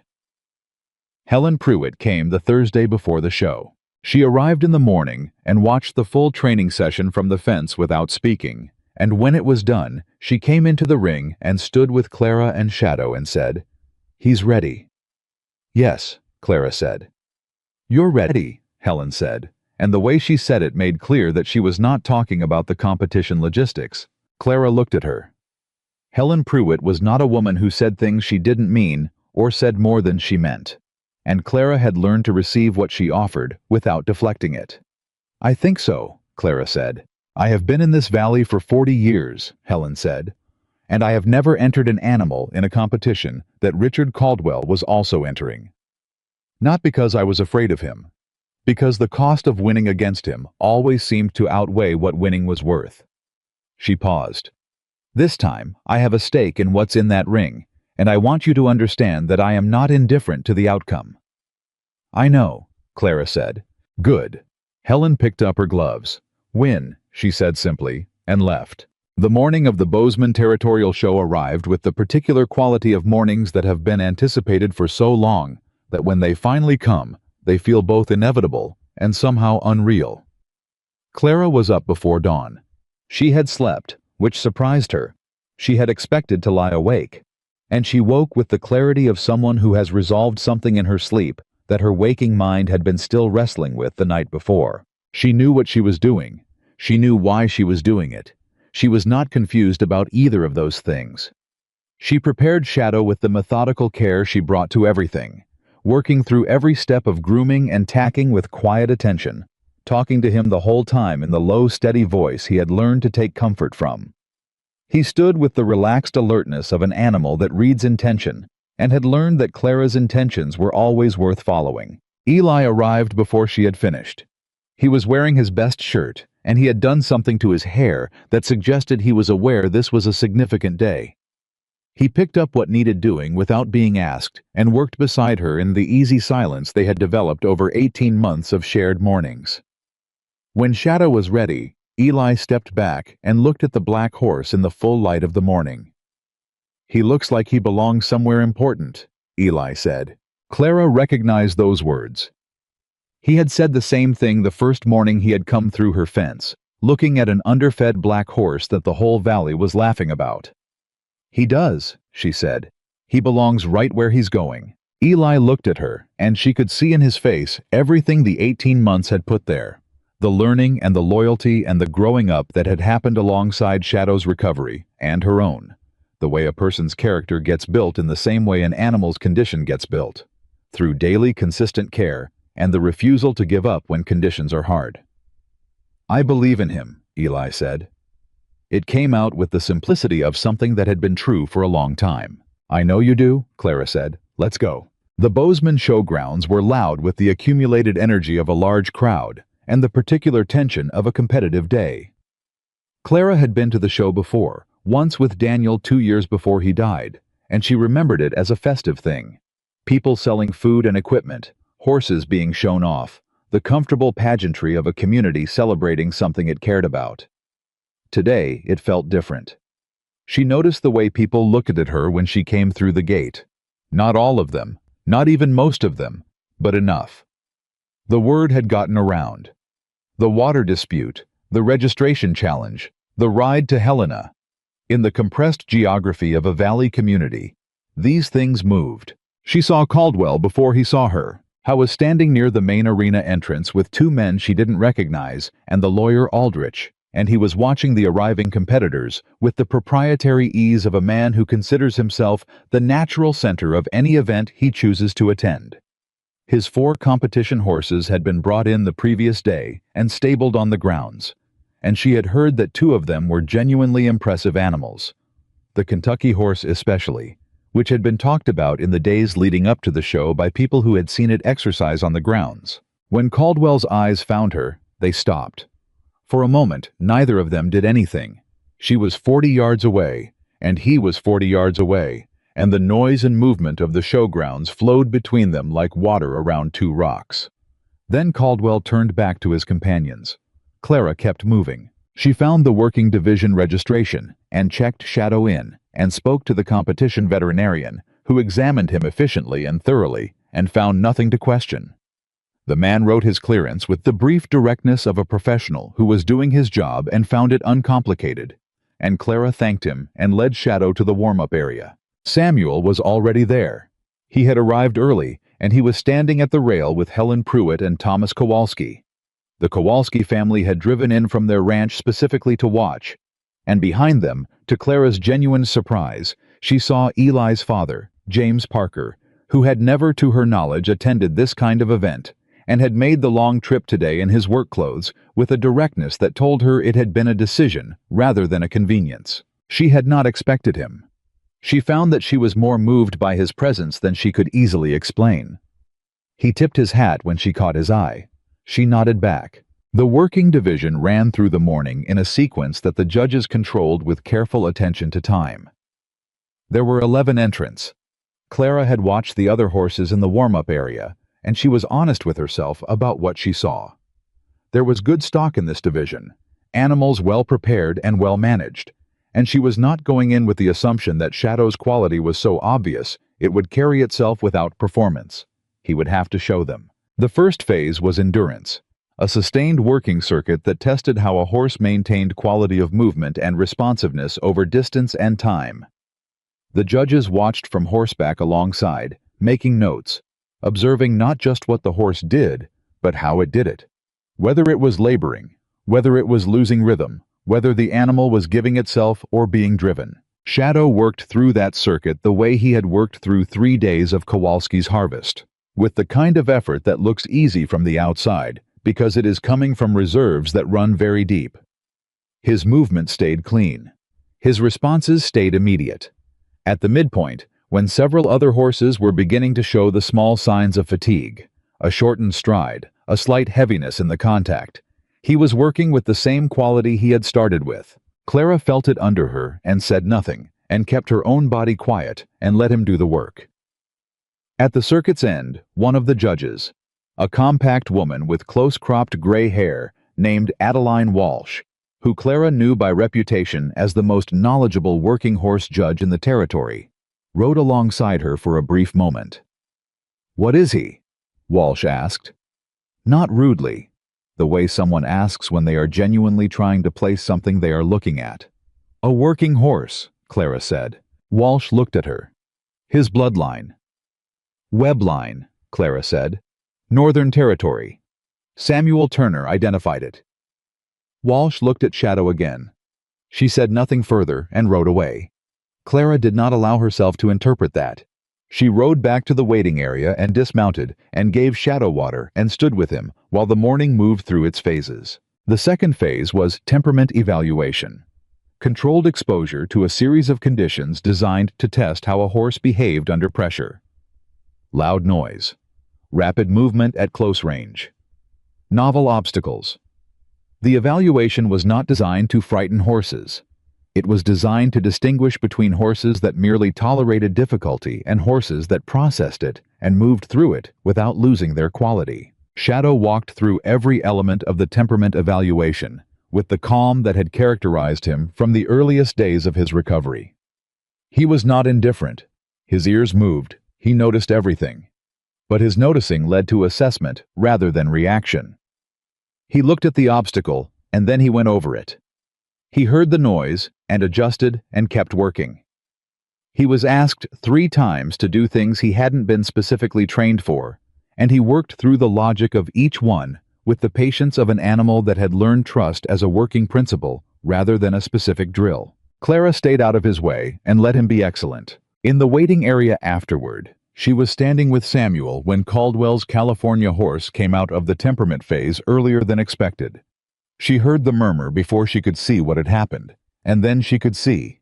The horse had spooked hard at one of the noise elements and lost composure in a way that had taken 2 handlers to manage, and the judge's notes would reflect that, and the California horse's morning was effectively over in terms of competitive standing. Caldwell was at the rail. He watched his horse being walked out, and his face was very still in the way that meant something was happening behind it that he was controlling with effort. The Kentucky horse was better. Genuinely better. It was the animal Clara had been most concerned about, and the concern was earned. It moved well. It responded well. It handled the temperament evaluation with professional steadiness. When the Kentucky horse's run was done, Clara heard the murmur of appreciation from the crowd at the rail, and she did not dismiss it. That horse was the real competition. She said so to Samuel. "I know," he said. "That's a good horse." "Is Shadow better?" she asked directly. Samuel looked at her. "Shadow is different," he said. "Whether different is better depends on what the judges are measuring and how they're weighting the criteria." He paused. "Adeline Walsh is the senior judge. She will weight what she values. I do not know Walsh well enough to be certain what that is." Clara thought about Walsh's question. What is he? A working horse. She thought about what that meant, not in terms of competition categories, but in terms of what working actually required. Not beauty, not performance under perfect conditions, not the ability to impress people who were already disposed to be impressed. Working meant the drought summer. Working meant the Kowalski harvest. Working meant every morning before dawn in a Montana winter. Working meant the thing that keeps going when everything that was supposed to make it easy has been taken away. If Walsh understood that, if she was judging for that, then Shadow would be fine. If she was judging for something else, Clara would live with the outcome and keep working.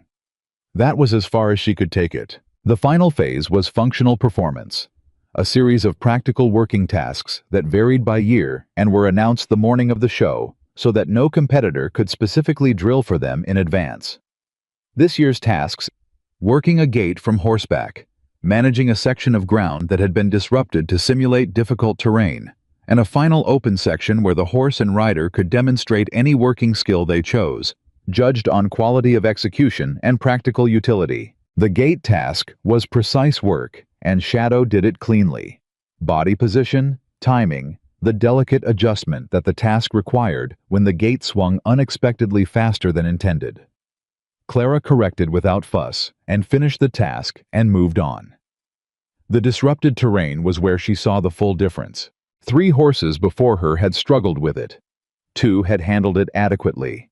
The Kentucky horse had handled it well, confidently, with good rhythm throughout. Shadow walked into that section and processed it in the first 4 strides, adjusted his balance, and moved through the rest of it with the fluid efficiency of an animal that had worked through harder ground than this on an ordinary Tuesday. It was not showy. It was deeply, unmistakably correct. Walsh was watching from the side. Clara did not look at her. She kept her eyes between Shadow's ears and kept her own body quiet and let him show them who he was. For the open demonstration, Clara had thought about this for weeks. She had considered and discarded a dozen options. Things that were impressive. Things that showcased specific skills. Things that would look good from the judges' positions. She had kept coming back to one choice, which was not impressive in the traditional sense, but was, she had decided, exactly right. She asked Shadow to work a real task. She had brought a length of fence wire rolled around a post, the kind of material you actually carried on a working ranch to repair breaks in the field. She unrolled a section of it, set the post, strung the wire with Shadow positioned beside her and responsive to her movement, and repaired the simulated fence section as she would have done it on an actual workday. Shadow held position without being tied, moved when she needed him to move, stood when she needed him still, and when she coiled the excess wire and hung it from the saddle, he carried it without complaint. It took 4 minutes. When she finished, the rail was quiet. Then Thomas Kowalski, from somewhere in the crowd, said clearly, "That's how it's done." And Eli's father, James Parker, said, without raising his voice, "That's the horse for this valley." And the rail came alive. Clara rode, Shadow out of the arena, and dismounted and pressed her face into his neck and held on for a moment, the way she had allowed herself to do only rarely, because she was a practical woman who did not like to perform emotion. This was not performance. This was the private feeling of something that had been very hard and had been done right. She straightened up before anyone could see. Samuel was at her shoulder. "Walsh was writing the whole time," he said. "I watched her." "What does that mean?" Clara asked. "It means she saw something worth recording," Samuel said. "Beyond that, I don't know." They waited through the afternoon while the judges compiled their assessments. The showgrounds moved around them, food and conversation and the restless energy of people who are waiting for an outcome. Caldwell was visible at intervals, always surrounded by the men who accompanied him, always performing the ease of a man who is not nervous. Clara watched him once, briefly, and then stopped watching him because looking at him was a form of giving him attention he hadn't earned. Eli sat beside her on the bench and ate the lunch she had packed that morning and said almost nothing for 2 hours, which was its own form of loyalty, the willingness to sit in the uncertain quiet without trying to fill it. Helen Prewitt stood at the rail with James Parker, and they talked in low voices with the directness of 2 people who have spent their lives working land and understanding each other's reference points. The judges appeared at 4 o'clock. Walsh stood at the center with her colleagues on either side, and she held her notebook and she read the results with the efficient delivery of someone who had been doing this for a long time and understood that the people waiting deserved precision rather than theater. She went through the lower placements first.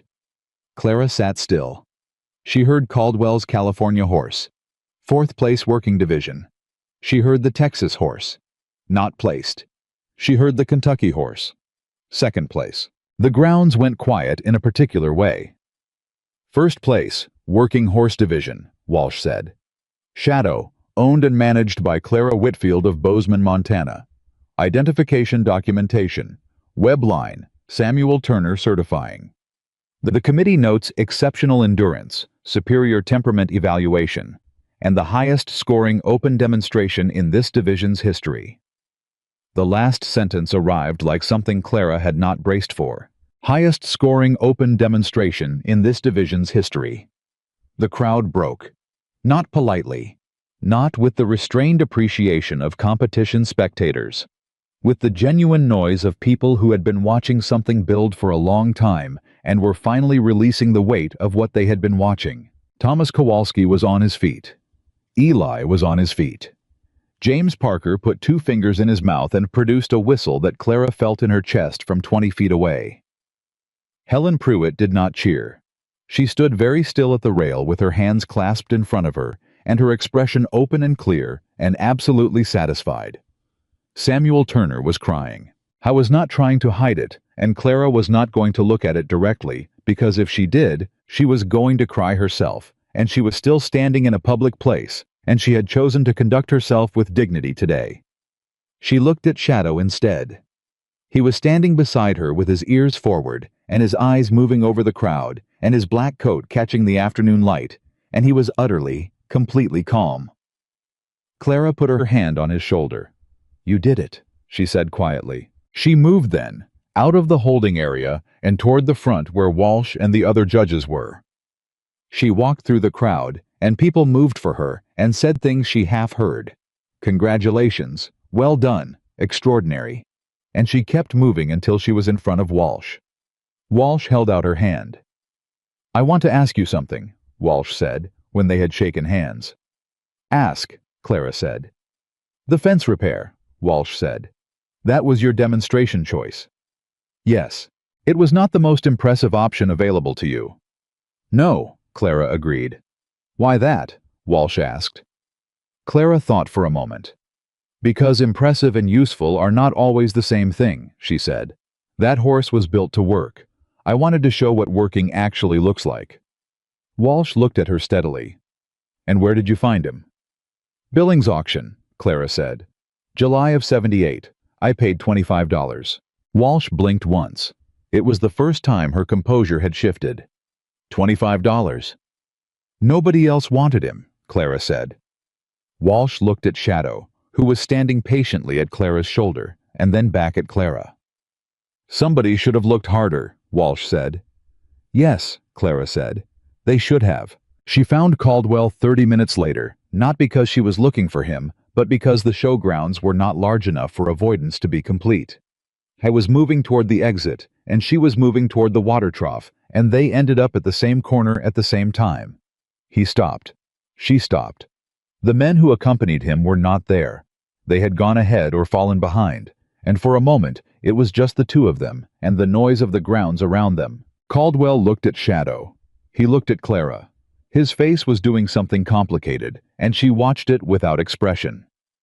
"Congratulations," he said finally. His voice was controlled and flat, in the way of someone who has decided that composure is worth more than honesty in this moment. "Thank you," Clara said. A silence. "You have a remarkable horse," he said. And here something shifted. She heard it before she could see it.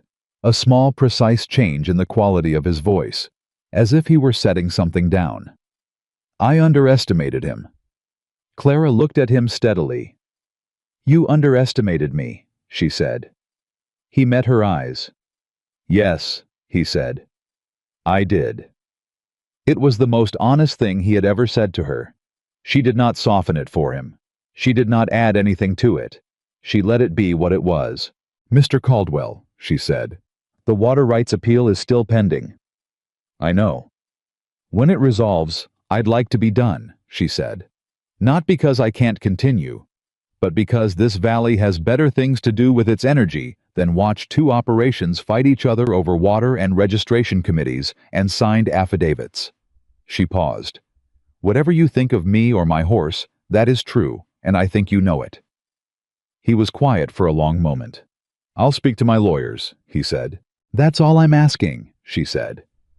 She walked away from him with Shadow at her shoulder and the first place ribbon in her hand and the noise of the crowd still moving around her like water, and she did not look back. There was nothing behind her that she needed anymore. Caldwell dropped the water rights appeal 11 days after the show. No announcement. No letter of explanation. Samuel heard it from Hart, who heard it from the land office clerk, who had processed the withdrawal on a Wednesday morning like any other piece of paperwork. By Thursday, the news had moved through the valley. The way news moved, quietly, person to person, arriving at each door with the particular weight of something that everyone had been waiting for, without quite admitting they were waiting. Clara heard it from Eli, who had heard it from his father, who had heard it at the feed store. She was in the barn when Eli told her. She was cleaning Shadow's hooves, one leg at a time, working through the routine with the same attention she brought to it every day. And when Eli said the words, she set the hoof pick down and stood up straight and was quiet for a moment. "He dropped it," she said. "All of it," Eli said. "The whole appeal." His lawyer filed the withdrawal without conditions. Clara looked at Shadow. Shadow looked back at her. "All right," she said. She picked up the hoof pick and went back to work. Eli watched her for a moment. "That's all you're going to say? What else is there to say?" "I don't know," he said. "Most people would. I don't know. Something." "Most people didn't have to ride to Helena and back to get a correcting affidavit," Clara said. "When you've done the hard part, the end part is just the end." She moved to Shadow's next hoof. "It means the water runs right. It means the east pasture recovers next spring. It means we can plan without that hanging over us." She paused. "Those are real things. I'm grateful for real things." Eli leaned against the stall door. He was quiet for a moment in the way he had. The thinking quiet, not the empty kind. "My father said something last night," he said. "What did he say?" "He said that watching what you did this past year changed how he thinks about this valley, about what's possible here." Eli looked at his boots. "He said he's been doing things the same way for 15 years, because it seemed like the only way they could be done. And then he watched you, and he started thinking maybe he was wrong about that." Clara set down the hoof pick and looked at the boy. "This young man," she corrected herself, because somewhere in the past year that transition had happened, and she had not marked it precisely enough. He was nearly 14 now, and he stood differently than he had when he first climbed through her fence, carrying himself with the particular uprightness of someone who has discovered that their own judgment is worth trusting. "Your father built something real on that property," she said. "What he's done there is not small." "I know," Eli said. "But he said you reminded him that real can always be more real." He looked up. "I think I know what he means." "So do I," Clara said. She finished Shadow's hooves and turned him out and stood at the fence, watching him move in the afternoon light. The east pasture had been dry all summer, under the drought conditions that were still working their way through the valley, but the water was running properly now, and the grass would recover in the fall rains. And the fence line she had rebuilt section by section over 2 years was solid and right, and hers. Her 3 apple trees along the eastern fence had put out their first fruit that summer. Small, not yet the right size for harvest, but there. Actual apples on actual branches. Proof of something. Daniel had drawn on the back of a feed receipt in a life that felt both very far away and very close when she stood in the right light. She thought about him often still. Not with the sharp edge of early grief, but with the steadier weight of someone who has been genuinely loved and knows it, which is its own kind of ache, permanent and not entirely unwelcome. She talked to him sometimes when she was alone, not out loud, but in the conversation that ran underneath her daily thinking, the one where she told him what had happened and imagined what he would say. She thought he would have liked Shadow immediately. She thought he would have laughed at the $25. She thought he would have said, "Clara, I always knew you saw things other people missed. I just didn't know you'd have to prove it to quite so many people, quite so publicly." She smiled at the fence post and then felt slightly foolish and went inside to start supper. Helen Pruitt came the following week with a proposal. She arrived as she always did, efficiently, without excess ceremony, in her clean wagon with her matched pair, and she sat at Daniel's table and accepted coffee and placed a document on the table between them. "I want to formalize the breeding program," Helen said. "We have 2 agreements already. I want to build a structure around them." Clara looked at the document. It was thorough. Helen's documents were always thorough. It outlined a partnership in which Clara's operation provided the stallion access, and Helen's operation provided the mare selection and management infrastructure, with shared decision-making over which offspring to develop, and a clear accounting of how costs and returns would be divided. "This is larger than what we discussed," Clara said. Yes, Helen said. Because what we have is larger than what we discussed. Legacy is 8 months old, and I have had 3 serious inquiries from ranching families in the Northern Territory asking about his eventual availability. She looked at Clara steadily. What started as 2 women making a sensible agreement has become something with actual market presence. I want the structure to match the reality. Clara read through this document carefully, the way she read everything, completely, without skipping parts because they seemed technical or because she trusted the other person. She had learned that there were no unimportant parts. The arbitration clause, she said. If we disagree on a breeding decision. Samuel Turner, Helen said. Both of us agreed to name him as arbitrator in our original conversation, though we didn't put it in writing. I'm putting it in writing now. He'll want to be asked directly, Clara said. He already was, Helen said. I spoke to him Tuesday. He said yes, under the condition that Clara Whitfield agrees, because he doesn't work for operations she doesn't endorse. A very slight pause. His words. Clara looked up from the document. She thought about Samuel Turner standing in her paddock on a cold morning 14 months ago, watching a thin black horse move, building toward a conclusion that would cost him something real to say out loud. She thought about him crying at the showgrounds with his back half turned, trying to maintain a dignity that she had respected by not acknowledging. All right, she said. Samuel is the arbitrator. She signed the partnership agreement on a Tuesday in October, with the cottonwoods turning along the creek and the first real chill of coming winter in the air. Helen signed beside her, and they shook hands with the firmness of 2 people who have stopped needing ceremony because the substance is sufficient. One more thing, Helen said, before she left. She reached into her coat and placed a folded piece of paper on the table. A letter came to me last week, addressed to me but about you. I think you should read it. Clara unfolded the paper. It was from a woman named Ruth Calloway, who ran a ranch with her husband in the Madison Valley, 2 days' ride west. The letter was 3 pages, written in a close, careful hand, and it described, with a specificity that told Clara this woman had done real research, the story of how Shadow had been purchased, recovered, and brought to competition. It described the water rights dispute and its resolution. It described the show results and Walsh's comment about the highest-scoring open demonstration in the division's history. And then it asked if Clara would consider speaking at the Madison Valley Women's Ranching Association gathering in the spring. Clara set the letter down. She heard about everything? Clara said. Apparently the Helena newspaper ran a longer version of the story after the show, Helen said. I was also informed that the Billings paper picked it up. And I believe there was a paragraph in a publication out of Chicago, though I have not confirmed that myself. Clara sat with this for a moment. She had not been unaware that people were talking. The show had made certain of that. But she had been thinking about the talking as a local thing.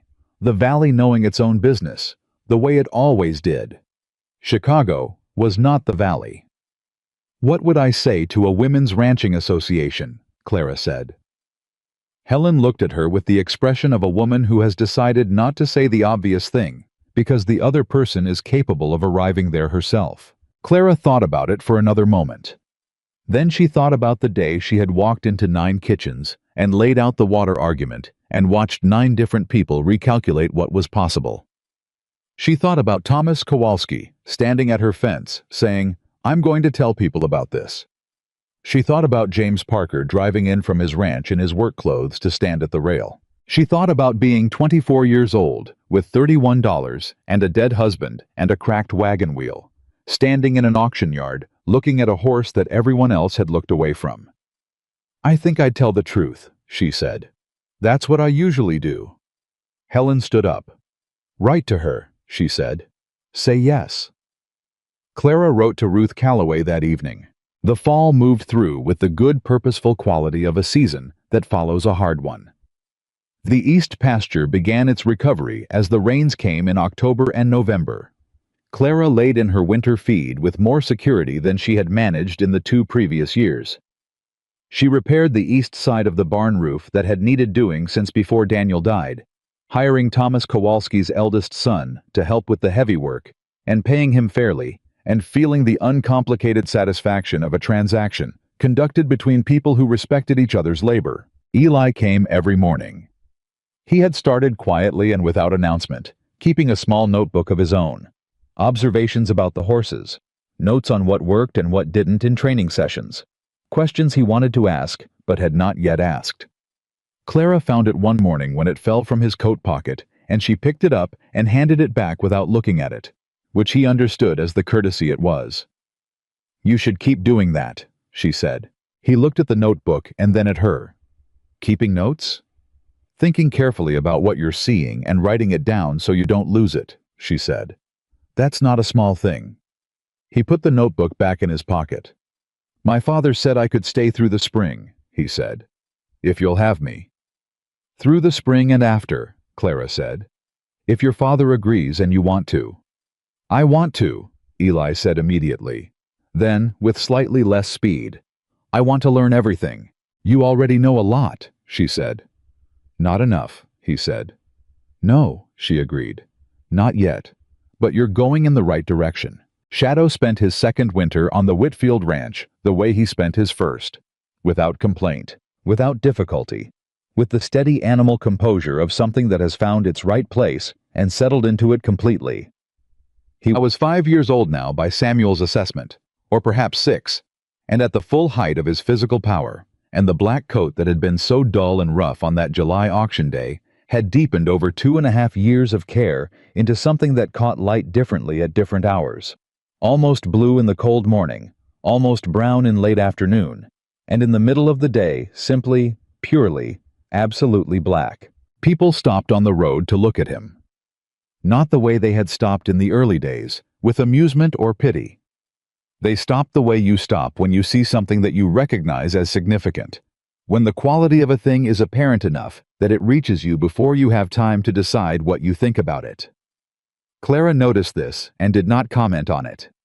She had learned that some things were better received quietly. In February, a letter arrived from a ranching family in Wyoming, the Hendersons, who had heard about Legacy through the Northern Territory inquiries Helen had mentioned, asking about the possibility of a breeding agreement.